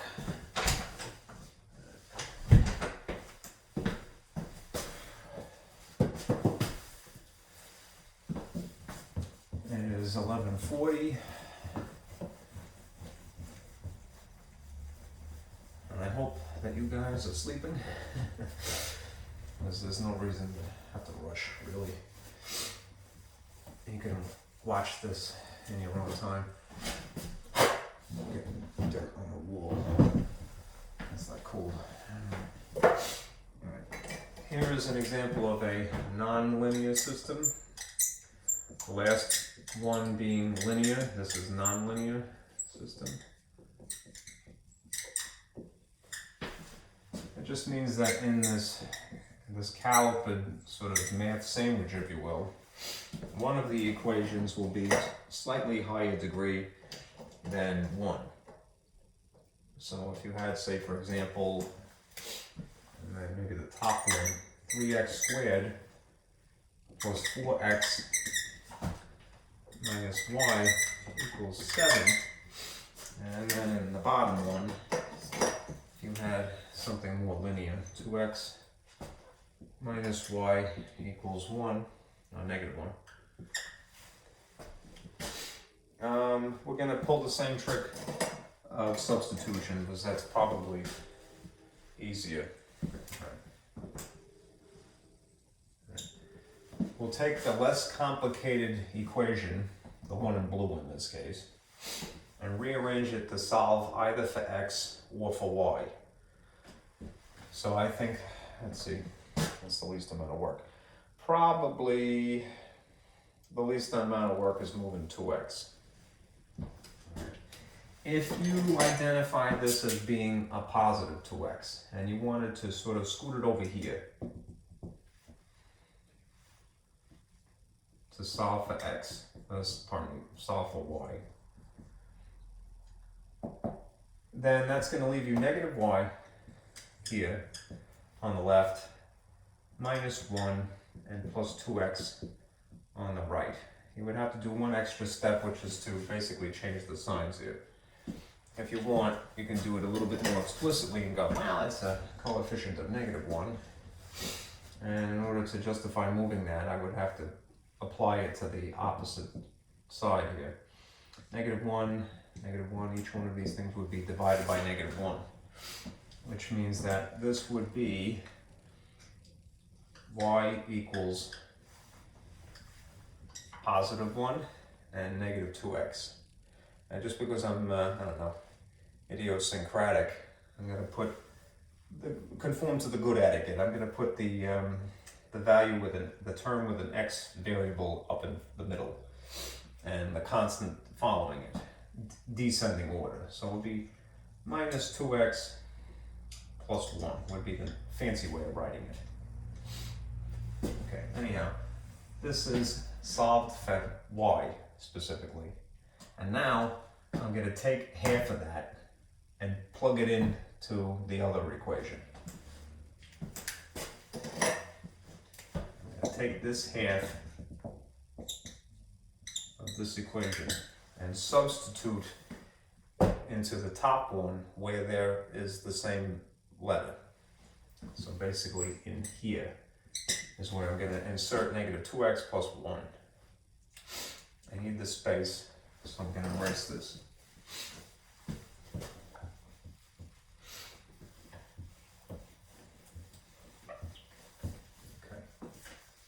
Okay. This is then going to become 3x squared plus 4x minus, good space, equals 7. And then negative 2x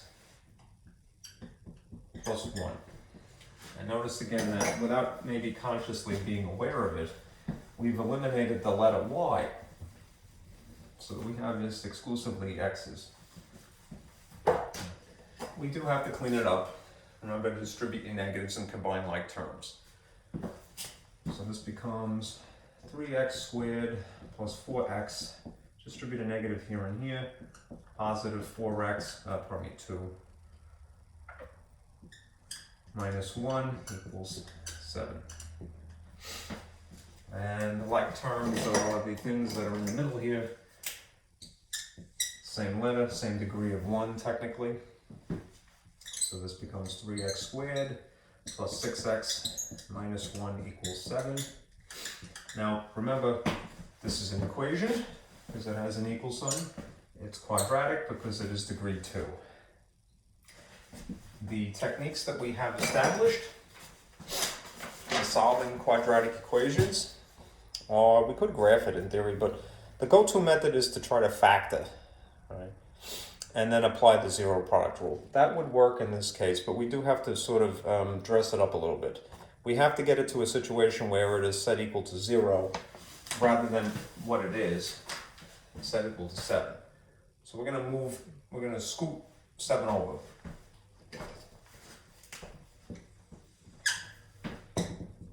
If it is understood that this is a positive 7, and you want to justify moving it, remember the game of algebra is opposite operations, you're going to move this over here and combine it with its most like value. It's buddy negative 1. I justify moving this by doing opposite of adding, which is subtracting. I'm going to park it under the thing that it most closely resembles, which is negative 1.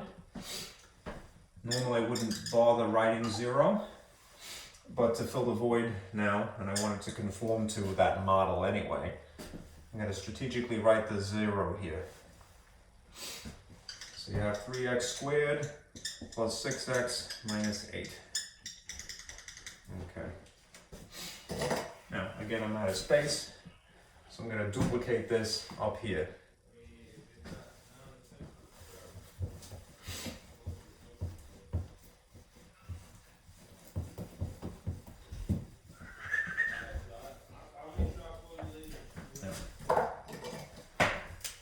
So here's what we have. We got 3x squared plus 6x minus 8 equals 0. Okay. Believe it or not, this is going to factor.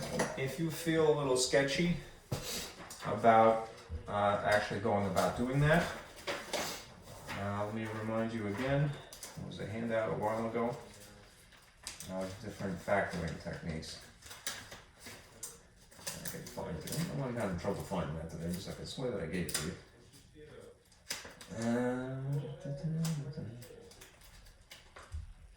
Nope. Well, I showed it to you before, and it is sadly not in color. I'll point to it. And then I'll move on with my life.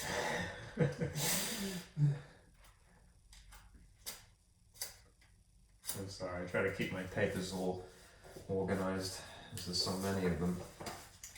Here again is our factoring techniques, which again, I've reposted. Right, factoring techniques.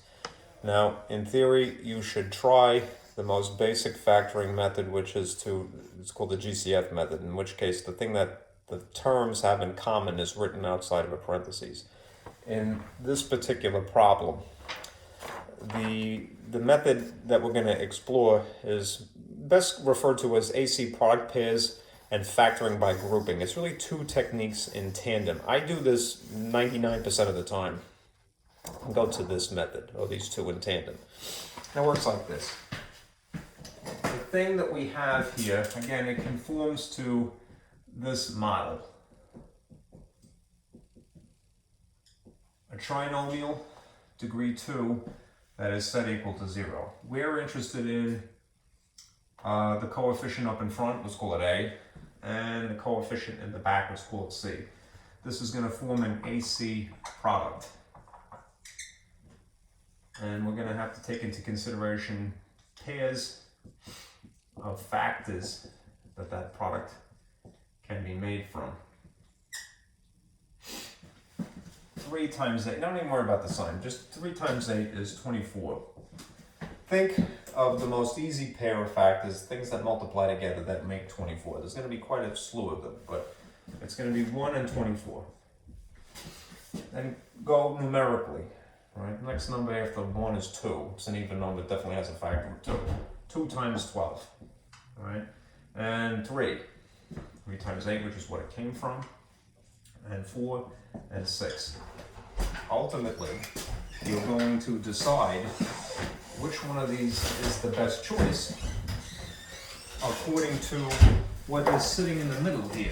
So if you have a 6 here, considering these pairs of factors, right, they multiply together to produce this number 24, but simultaneously they must maybe add, maybe subtract to produce this number in the middle, whatever it is. In this case, it happens to be 6.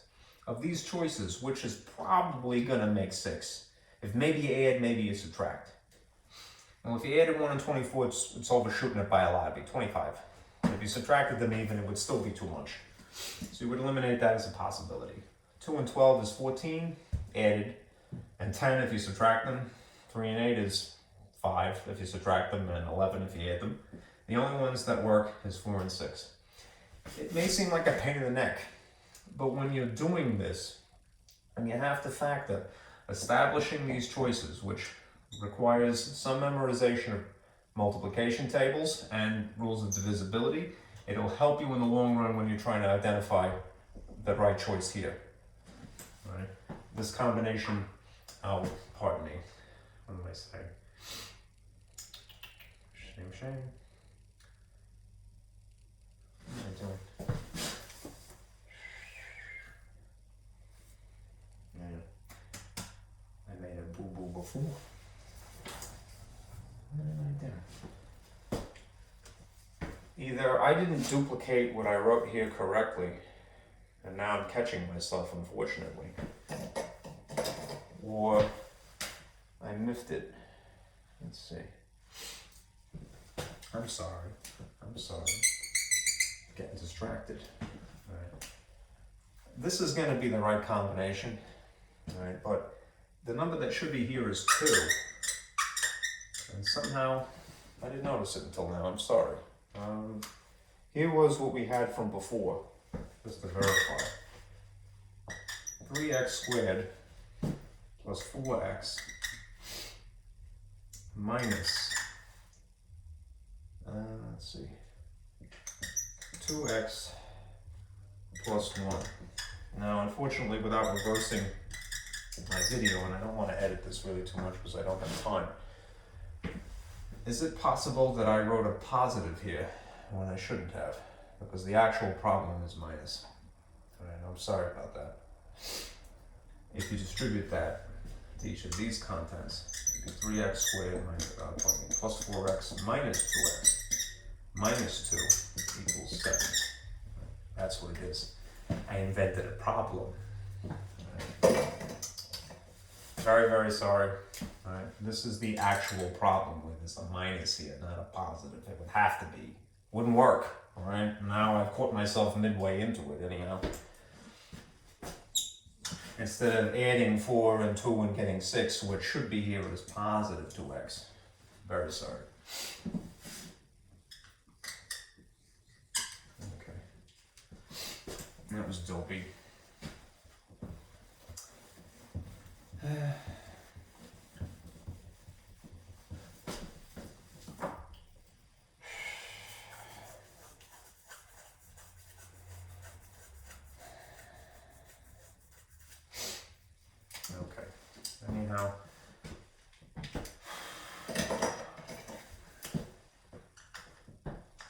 3x squared plus 2x minus 8 is equal to 0 is what really should be the problem here.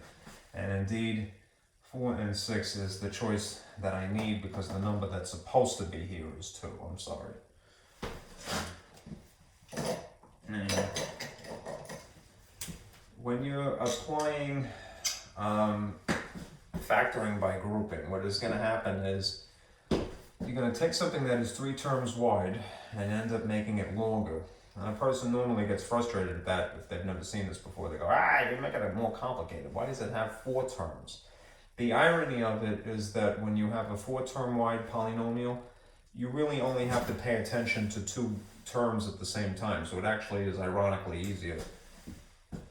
Anyhow, duplicate what is sitting here. 3x squared and minus 8, and this is still equal to 0. And then take this middle term, which is again supposed to be 2x, not 6x, and insert these two factors. But instead of multiplying them, we're going to add them, or perhaps subtract them in this case. You decide what the signs are as an afterthought. Let's say I put the 6 here and the 4 here, and they have to have x's attached to them. If I want them to basically combine in such a way that they are going to shrink, then I have to cause subtraction. And it's the combination of one of each, that is one thing negative and one thing positive, that causes subtraction. Same signs add, whether they're both negative or both positive. One of each, subtract. If I want the outcome to be a positive, the larger magnitude has to be positive. That makes this minus 4. Anyhow, again, we took something that was 3 terms wide, and now it's 4 terms wide, which means that now you have to pay attention to just these 2 things. And the method for factoring these 2 is now the more basic method. All right, we're going to do factoring by grouping now. Okay. Remember when you, pardon me, not factoring by grouping. Gcf method. I'm reading it backwards. My camera, not to make too many excuses, is the mirror image of my view of it anyway. While I'm recording, is the mirror image of what the outcome would be. Not sure why that is. Anyhow, Gcf method. This is AC product pairs and factoring by grouping.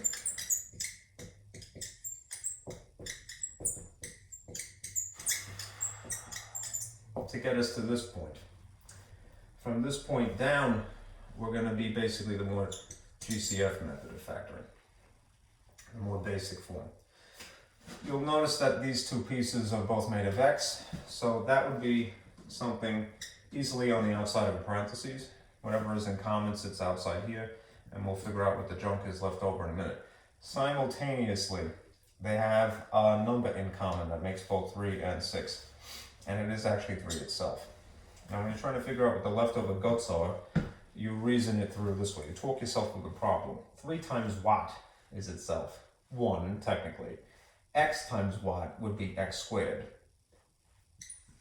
Another x to the degree 1, technically. 3 times what would be 6 plus 2. The x is already accounted for. All right, now hopefully, when we factor just these 2 by themselves, what we're going to get is something that matches this. You want that. That's the situation. If you get something that doesn't match, it could mean that there's an error someplace, like I slipped up before. Maybe there's a sign that can be tinkered with. But if you can't, no matter what you do, no matter which way you arrange the pieces, you can't get the guts here to match here, all right, then it can't be factored. Anyhow, this is a little less obvious. They don't have a letter in common, but they all have a number in common, and that number is ideally 4. If there's a negative here to begin with, I would start with that. Negative 4. Negative 4 times what is negative 4x? It's x. Negative 4 times what is negative 8? Positive 2. We lucked out. X plus 2 equals 0. Okay. this is going to be continuation of factoring by grouping. Now, because again I'm out of board space, unfortunately, I'm going to have to duplicate this again up here. And I'll write it as neat as I can. You see this, 3x times the quantity x plus 2, sit next to minus 4 times x plus 2 equals 0. When the situation arises that the guts sitting in here and here produce a match, they have to be an exact match. Same terms, same signs. The way that this fact is that the match gets its, very squeaky, its own parentheses. You just have to write it once. And then the other things that are on the outside, I call them personally the left outs, they get their own parentheses. Meanwhile, these are all still set equal to 0. So, what's the match? X plus 2. What are the things on the left and on the outside, the left outs? 3x minus 4. Alright. Now, at this point, for all of our trouble, right, looking at our methods of solving quadratics, we factored successfully. It took a while, right? Now I'm going to take advantage of the zero product rule. Again, the zero product rule is subscribing a label to something that you take for granted anyway. You know that 0 times anything is 0. Well, see the forest for the trees, or vice versa, right? Instead of thinking of this as 2 trees, think of it as one really teeny tiny forest, one autonomous chunk, right? This thing by itself, that is x plus 2, that might be 0. If the whole thing is set equal to 0, this is totally possible. Simultaneously. Don't look at it as being made of 2 distinct pieces. Think of it as one autonomous chunk. This thing, 3x minus 4, that might be equal to 0.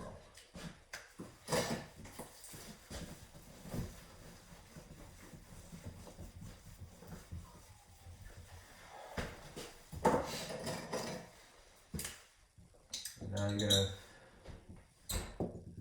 solve each of these teeny tiny little equations. Move to opposite operations. The most basic technique of solving an algebraic equation is to do opposite operations. Minus 2, minus 2.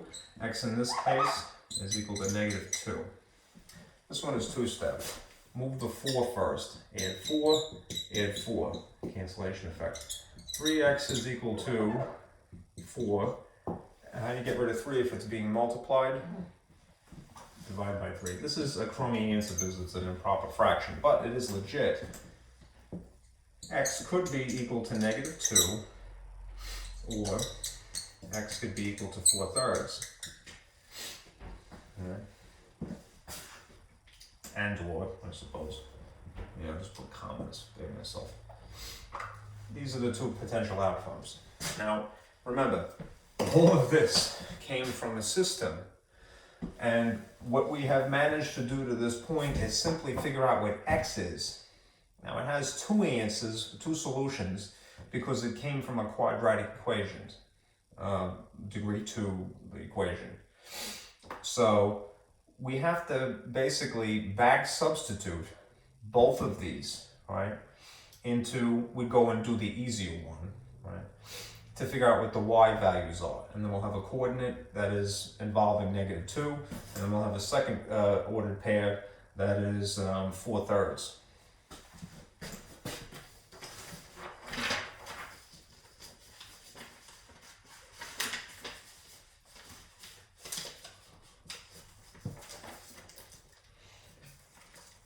I'm just going to slip this back in here so I don't lose it. And I'm going to rewrite the system.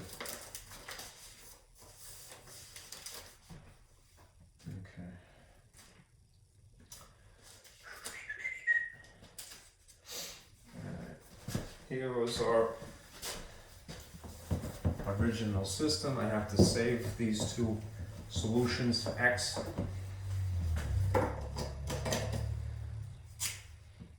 x is equal to -2, x is equal to 4/3.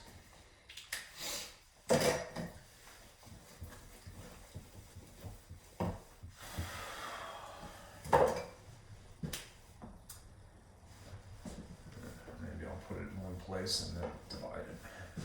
Here was our original system. 3x squared plus 4x minus y equals 7. And then the second equation was this. 2x minus y equals 1. -1. That must have been the issue from before.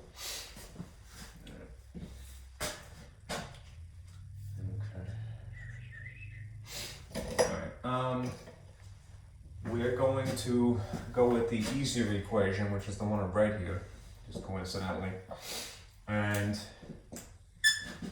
systematically insert the value for x's into it to figure out what y is. We're back substituting now.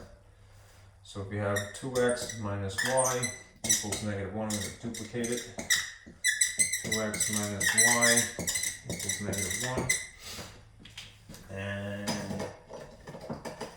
I put -2 in here and 4/3 in here. That one's going to be more of a pain in the neck. Here's whole numbers. 2 times -2 is -4 minus y equals -1. Rearrange it. Let's see. Add 4. Add 4. -y is equal to +3. We're not done until it is positive y. So if you want to think about it as dividing -1, dividing -1, there's a cancellation effect. Y in this case is -3. Save that. These two are an ordered pair together. This one, we're not going to get stuck with a fraction. It's okay. 2 times 4 is 8. The bottom, if you want to pretend that 2 has a denominator of 1, is 1 times 3 is 3. And we have minus y equals -1. We're going to pull the same trick of moving 8/3 now over here and combine it with 1. Remember, when you add or subtract fractions, you have to have a common denominator. So what would be the convenient form of 1 would be to make it a common denominator using 3's. 3/3 is the value of -1, -3/3. I'm going to move this. If it is understood as being positive to justify moving it, subtract. There'll be a cancellation effect, even if something ugly. -y would be equal to add the tops. The reason that you're adding is that they are the same signs. They're both negatives. So same signs, you get a bigger negative. Right? 3 plus 8 is -11 with a 3 under it. Right? If you want to now, remember that we're not finished until it's just y equals, not negative. Divide by -1, divide by -1. The effect is that this becomes positive 11/3. This is the other coordinate. Right? To make it more obvious what the solutions are, I'll write them in the middle here. One point of intersection between the two equations that were written here would be at the location of -2, -3. And the second point of intersection would be at the location of 4/3 and 11/3. Right? That's not a very satisfying number, but if it makes you feel better, you could make it a decimal and make it a mixed number. If it's 4/3, what is that really? 1 1/3, or 1.3 repeating. 3 goes into this 3 times with 2 left over. So it'll be 3 2/3, which is 3.6 repeating.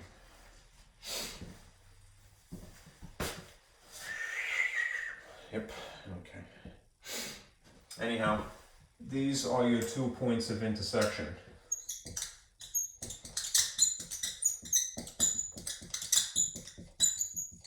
Sorry for the squeaky. since it involves a quadratic, non-linear equation, there had to be, well, in this case, it had to be 2 points of intersection. Right? There's a dot where they, basically, if it's a parabola and you have a line equation that crosses it, it will cross it in 2 places. Okay. Checking the clock here. It is afternoon, it is 10 after 12, and I'm hoping you guys are not going to get mad at me. Let me see. Here's the last thing, just graphing.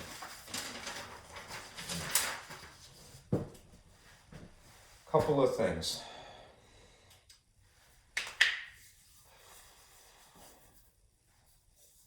There's a handout that I prepared just to show you what some outcomes are. I'll flash this. You don't need to know these formal names, but something would be classified this way, or this way. A system could be consistent or inconsistent. And basically what consistent means is that there is a solution, and inconsistent means that there isn't a solution in common. All right? This over-explains things, but in terms of the pictures, this is what you could expect. They don't have to be line equations per se, but that's the easiest example. The normal situation is basically where there is in fact a point of intersection, where the lines do cross. Then the answer is whatever that coordinate is, whatever that ordered pair is. There is in theory this other situation where the lines overlap completely, and that means that there's infinite solutions. In the instance where they don't cross at all, that would be truly parallel lines. If they don't cross at all, then there is no solution in common, right? There are these sort of formalized ways of writing that, right? They would present the ordered pair in fancy braces to say, behold, this is the solution. They would write something in sort of set builder notation with whatever the equation is that really is the identical equation for the situation. And they would either put an empty set, which means that there would be a void in between these braces in the formal sense, or they would just simply put the null symbol, which is just to put it like that. It looks like a no smoking cross-out sign. They really should not put them inside the braces, right? There's just one, it's either this situation, you just see that symbol, or you see nothing, right? Just braces. There is one typo here I want to point out. If you were going to examine the slopes and the intercepts, they can be totally different. They don't have to be totally different. They can, in fact, have the same y-intercept, which means that they would cross along the y-axis. But if they're out here in what would seem to be quadrant 1, then they would be completely different. The slopes would be different, and the y-intercepts would be different. Okay. Now to do this one, this is graphing method. And of your 3 methods for solving the system. I uploaded some graph paper too if you need to print that out with the axes already drawn onto it. And although this is very low tech, I actually drew some graph paper. And I'm going to slip this in behind my thing here.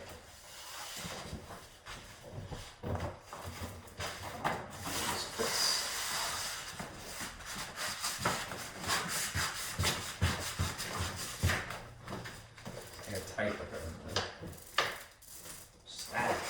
That is incredible static, let me tell you. I'm sorry, let's just take this down. At least it isn't going to fall out. Okay. You need graph paper to solve a system by graphing, obviously. I'm going to write the system underneath it. And there should be a sufficient amount of space that is in frame of the camera. Suppose you had to solve this. This is by graphing. This might be the most satisfying way of doing it. Drawing a picture, looking for the point of intersection. Suppose that you had a system of one equation and then a second equation. And the first one is 3x plus 2y equals 2. And the second equation looks like this.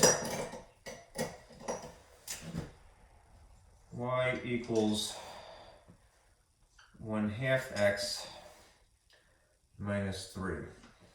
So remember what I had said in the overview. You want these two equations to be more or less in this style that you see in red, slope-intercept form, where there is an obvious y sitting on one side by itself. Right? What you can glean from reading this red thing is that there is a slope here of m, right? And that there is a y-intercept, which is referred to as b, strangely, that is the coordinate 0, coordinate pair 0, -3. Let's start with this red one. I'll graph it on the graph. I'll plot it here on the graph paper. Okay. 0, -3. Make sure I duplicated it correctly. 0 is neither left nor right, but -3 is down. So you would put a dot. 1, 2, 3. I'm going to label it 0, -3. And then, because I'm talking about a line here, I need really minimally a second dot. You could do more than just to note a pattern. If you have 1 sitting on top of 2, this means 1 up and 2 to the right, because it's a positive 1 and a positive 2. All right. Not from the origin, but from this location. So up 1 and then over 2 would be 1, 2. You'd put a dot here. And maybe to make it a little bit more obvious that's the line, you could do more dots. So up 1 over 2, up 1 over 2, up 1 over 2, and it goes on forever and ever and ever. Now what would be good is to purposely overextend the line as far as you can this way and behind it, because the second line that you do in blue eventually has to cross it, and maybe you didn't draw enough dots. I'm gonna get a ruler. My closet happens to be right here.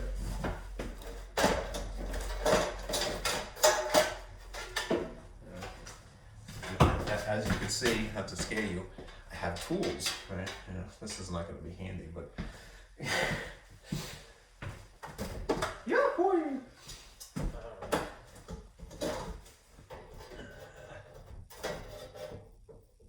Get cut here. Putting that thing away. And I'm going to use my sister's level. Monique is my sister. All right. Anyhow, what you should do is, very neatly, if you're doing this by hand, line up all your dots on your graph paper and overextend the line strategically in front and behind it. If you wanted to get really fancy, you would label the line, whatever the equation is, y equals 1/2 x minus 3. And then essentially we'll do the same thing for the blue line. Just that the blue line requires us to rearrange the terms so that it conforms more closely to the slope-intercept form. What that basically means is that you're going to take 3 and situate it on the opposite side. If it is positive here, just for the sake of space, it would logically have to be negative over here, which means that you would have, let's see, I'll erase this just for space here.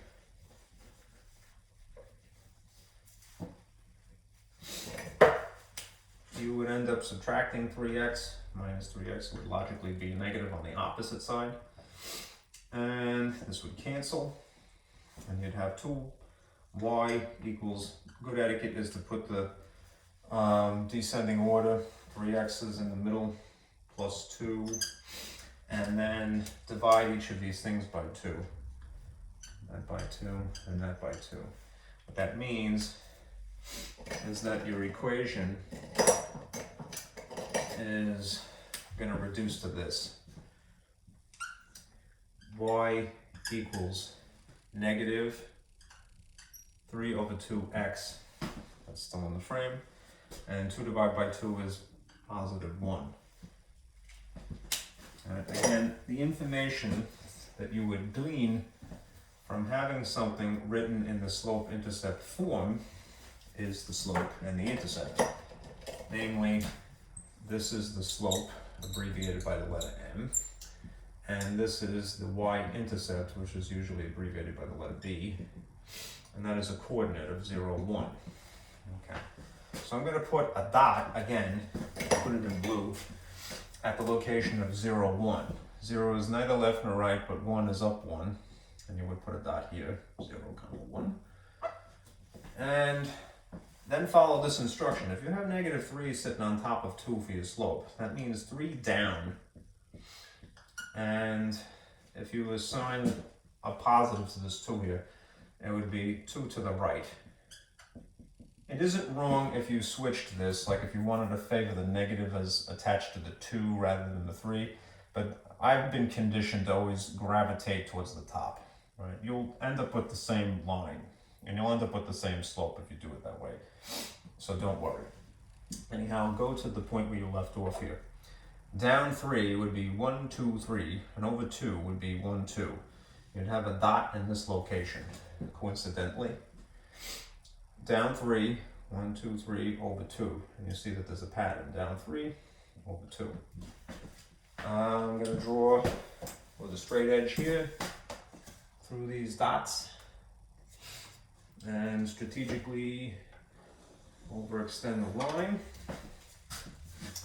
And again, if you wanted to be fancy, in the old days I would have said, hey, you better label this y equals the original equation, or you write the rearranged version of it, negative 3/2 x plus 1.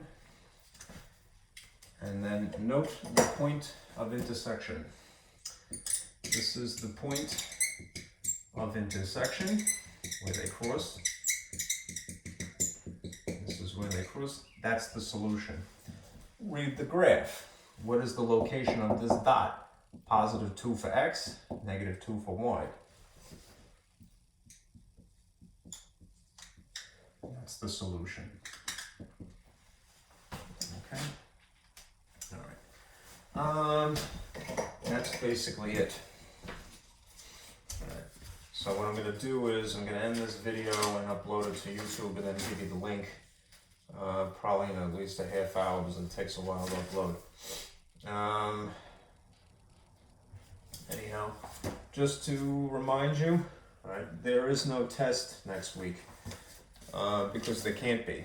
There's no way that I could possibly give that to you and to proctor it. What I would like you to do is this, right? Just simply do the homework problems. So since we did section 2.4 and 7.1, just do these problems, right, for practice. At this point, we could relax a little bit. All right? We're going to enjoy basically maths just for the love of learning. All right, imagine that. Your grades are current in Canvas. If you notice that I actually subscribed, I gave you the extra credit assignment, all right, even though I didn't collect it. I assumed that you did it, all right? And if I can enter grades between now and the end of the semester, I will, all right? And if I can't, I can't, all right? But whatever it is, minimally, the worst grade anybody would get is a 69, which I would naturally round up to a 70 anyway. Right, which means you get a C, right? In one instance, I didn't give the person extra credit because they had 100 average anyway, right? So you didn't really need it.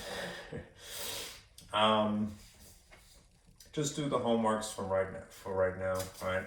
You basically just want to get through the class and have the experience. So if you have to take the subsequent class, you'll be familiar with the material, okay? All right, thank you guys. Sorry for the crudity of all of this and for the mishap in the middle there, but I hope you're well, all right? And I'll talk to you next week.